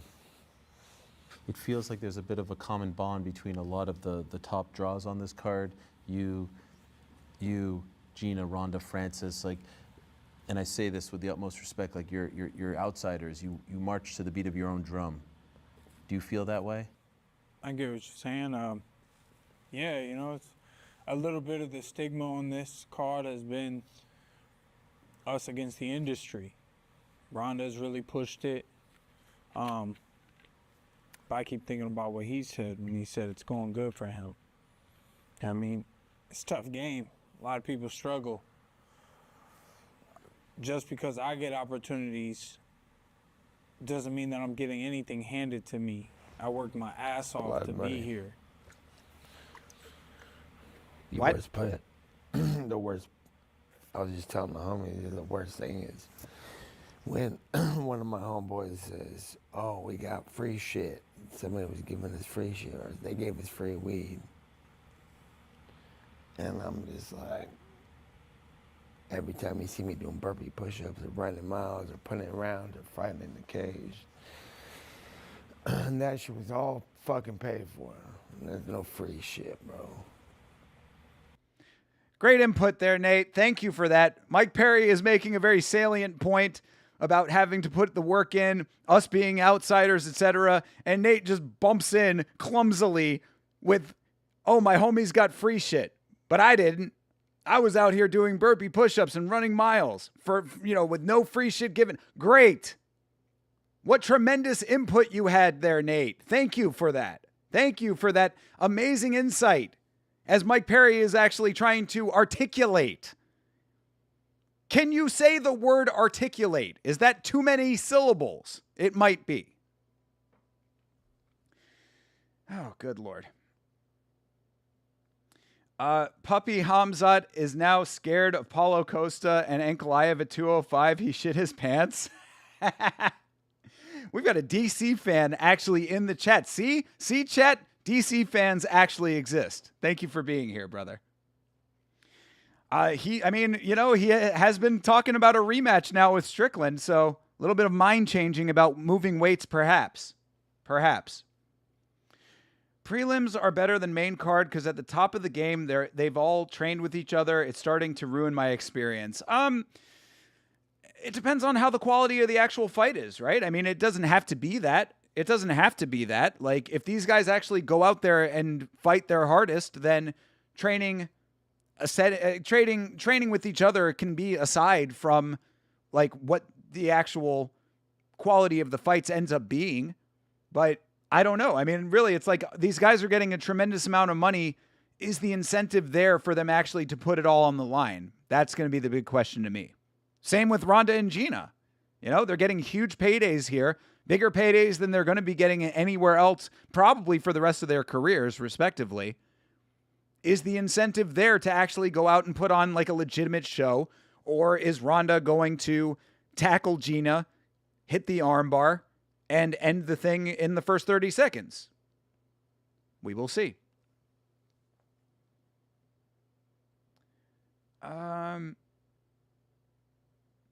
Yeah, no, I got you, Ditchery Dave. I was just making a joke. Blood money. Sorry to butt in. No. Thank you Good for money. that. I like blood money. It's worked out for us so far. Y'all gotta pay attention to this shit, man, cause it's gonna get fucking mean and nasty and violent, and you know, it just is. We don't need it. Words don't matter. Punches gonna be thrown. Blood's gonna be spilled. Thank you, man. Bravo, Mike. Yo, for real, dude. Round of applause. Round of applause for Mike Perry, man.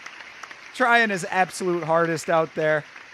Mike Perry really trying to make this work when Nate is giving him absolutely nothing. Shout out to Mike Perry, the Florida legend, for carrying this entire face-to-face on his back. What a guy. What a guy. I think we'll leave it at that. Mike, Thank you. God. Nate, thank you. Can't wait for this one. A fight that fight fans have been dreaming about for quite some time. You don't have to dream much longer. May 16th, live on Netflix. Nate Diaz, Mike Perry. Respect, Nate. There you go. Nate Diaz versus Mike Perry is one of 3 massive main events on Saturday, and FanDuel is bringing you closer to the action. You could be a... All right, enough with the FanDuel. So there you have it. What did we learn here today, people? Did we learn anything? I don't know. Perry breaks fourth wall out of frustration of no selling. Bro, that is the truest shit I've ever heard in my life. Please watch this fight. It's giving, but I'm here for it. Yeah, I mean, dude, I mean, like, what was he supposed to do at that point? What was he supposed to do? Was he supposed to just sit there and just like allow this thing to just be what that was for the entirety of it? I think he did the right thing. I think that it all worked out in the end. I think Mike Perry came off tremendously well in that little discussion. Nate was the Nate that you always expected Nate to be. The thing about the Jake promo is Netflix footing the bill. Yes, true. It will get the views. That is true as well. I mean, well, okay. Let me at least offer one minor counterpoint to that. Just because it is on Netflix does not necessarily mean that people are going to go out of their way to watch it. I do think that it will do views. I think it's going to do pretty good views. I think that Gina and Rhonda still have enough name recognition. At least Rhonda does. Gina off of old school fans. This fight is helpful to that. I think that the issue becomes that even though it is on Netflix, people still have to actively make the choice to watch it. You got a lot of other options on a Saturday night, you know? Granted, the UFC card is about as bad as it possibly could be. Like, they certainly set this card up for success with the terribleness of the Apex card this week, at least on paper. Myself and Chase went through the whole thing on the podcast, and it is tremendously poor, this Apex card. So, granted, as far as fights go, these are probably going to be your options, are this card or the UFC card, maybe a couple of other ones. But if you are a fight fan, you're probably going to watch this. That being said, there still has to be an active choice to watch it. And what I mean is that there are other people that could be, you know, on the fence about it and want to just do something else on a Saturday night. Go to the movies, fucking go out, do something, you know, some life stuff. We've also had a very long block of UFC for a while now. We've not had a break in the schedule for a good number of weeks. So people could be saying, oh, well, UFC card sucks. I don't care about the MVP card. I'm not going to watch anything. I don't think that that's necessarily going to be what happens, though. I do think a lot of people are going to be watching this card. He can put on whatever shows Jake likes. It will be successful. Jake put his life on the line for us. Yeah. I mean, to an extent, I would say there is some of that. And also being the first MMA card on Netflix in general might draw some eyes as well. I don't know. I mean, really, look, we're going to have to see how it all plays out. We're going to have to see. Of course, Netflix is very secretive about their numbers, so we're probably not going to get an active count. Yeah, I mean, availability, like you're saying, you know, Netflix will be available. That is true. You know, just being on the platform does help tremendously. Gives people an easy way to access these fights. Again, I think it really just comes down to if people actually care about these fights. And name recognition does help. You know, Ronda still drawing numbers. Nate, maybe to an extent. Mike Perry, to an extent. Francis Ngannou probably has a bit of a name recognition still to draw in fans to want to watch this. Hopefully the undercard does well as well. That'll be really, to me, I wish that we did have an active breakdown by the segments of the card. How many people are going to be watching the undercard? That's very interesting to me. Main card, you know, that should be interesting on its own, but the undercard, if that does well numbers-wise, that'll be very telling. A lot of other options, and it be a movie called Storm Driver that you've never heard of. Yeah, fair enough. I mean, that is a good point too, though, right? I mean, if you have Netflix, you could be watching other things on Netflix, you know? Maybe people just want a week off from MMA because they have been watching so much terrible Paramount Plus programming. But we shall see. A lot will be revealed with this. I'm excited for it. You know, I'm excited to watch it one way or another, whether it is live or if we do it as a rewatch. So, you know, make it known, make your opinions known in the Discord, what we're going to be doing on Saturday. And either way, I will respect the wishes of the community. I can't even watch the 2026 season of UFC on Paramount down here. True. Yeah, that's a good point. International. Actually, Didgeridoo Dave, you make another very good point. You know, international viewership is going to be very interesting with this card too. You know, where I often think in domestic terms as an American, but there's a whole big rest of the world out there. It's going to be interesting to see how many other people from around the world. What's it going to look like for the viewers in like Russia and things like that? Like, you know, Mokaev was supposed to help with that. I don't know how many other big names of that region are on the card or enough to like actually draw viewers. Fucking Kurdistan is probably going to be coming out for Namo. Namo Faisal's on the card. So, you know, there's a lot of there are a lot of factors that go into the success of this card or the failure of it. I don't think it will be a failure, but how successful it's going to be will be very interesting in the big picture, and that remains to be seen. Russian Link. I'm not even talking about Russian Link. I'm talking about like the interest. Like, are the Russians even interested? Especially now that Mokaev is not on the card. Do they care? You know, caring is the biggest factor in the fight game. You know, make people care about the fight. Certainly this interview didn't do that. I don't think anybody watched this interview and said, man, I really need to watch that fight now, if they were on the fence about it. You know, I don't think that was part of the equation. But again, we will just have to see what people actually care about and if they care about this card. Well, it'll be very telling if the Discord decides that we are going to watch this card instead of the UFC card. You know, I know a lot of people said that they're going to be doing the dual watching. That is certainly not how I'm going to be doing it. I want to pay my full attention to both of the cards that we are going to be watching. You watched this interview and laughed? I mean, yeah, for sure. Fair enough. I thought it was maybe funny in an awkward sort of way. I definitely didn't think it was laugh out loud funny through a lot of it. I give Mike Perry a lot of credit for holding his own and staying the course with it, you know, coming off as the more intelligent of the two of them. I don't know if that's often a situation that Mike Perry finds himself in, but good for him for being that in this instance. Paying full attention to Francis and his 27-second KO victory. Yeah, absolutely. I want to take it in. I want the atmosphere of it. Because what I will say, I'll tell you this at least, the visual presentation of anything that Jake Paul has been involved in with Netflix has always been very good. They do a lot of AR graphics, a lot of augmented reality graphics that I think look very nice. Their pyrotechnics, their technical presentations have always been pretty good, except for the streaming experience, which was awful during the Mike Tyson card. But aside from that, you know, the Netflix presentations have been pretty good. Yeah, I'll dual watch. You should too, bro. Fights should be off-timed. Nah, I'm not doing it that way. I will be doing a rewatch of whatever card we do not watch live.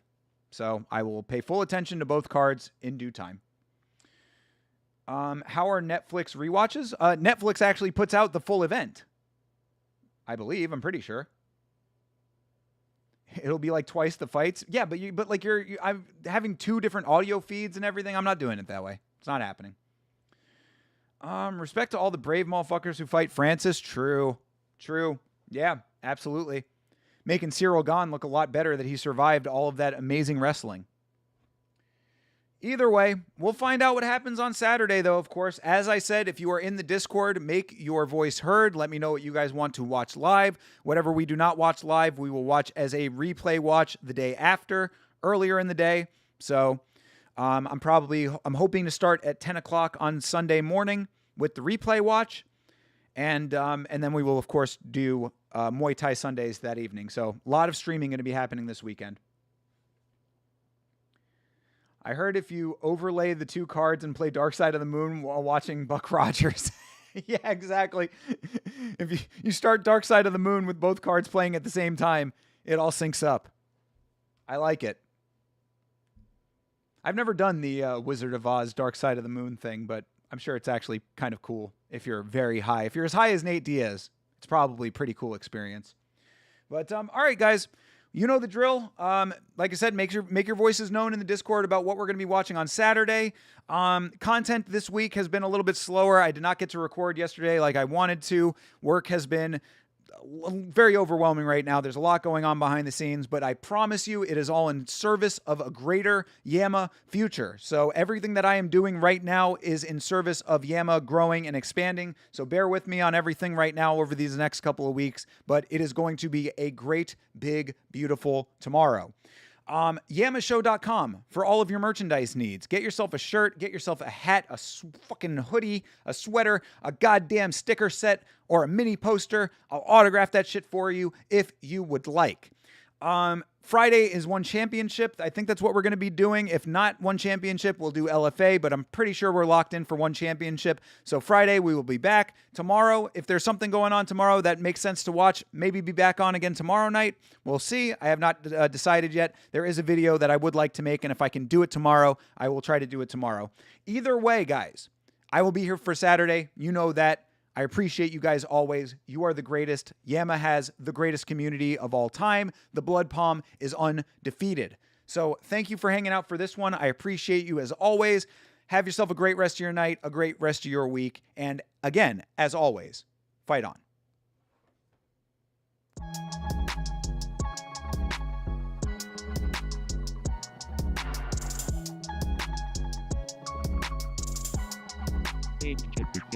Change.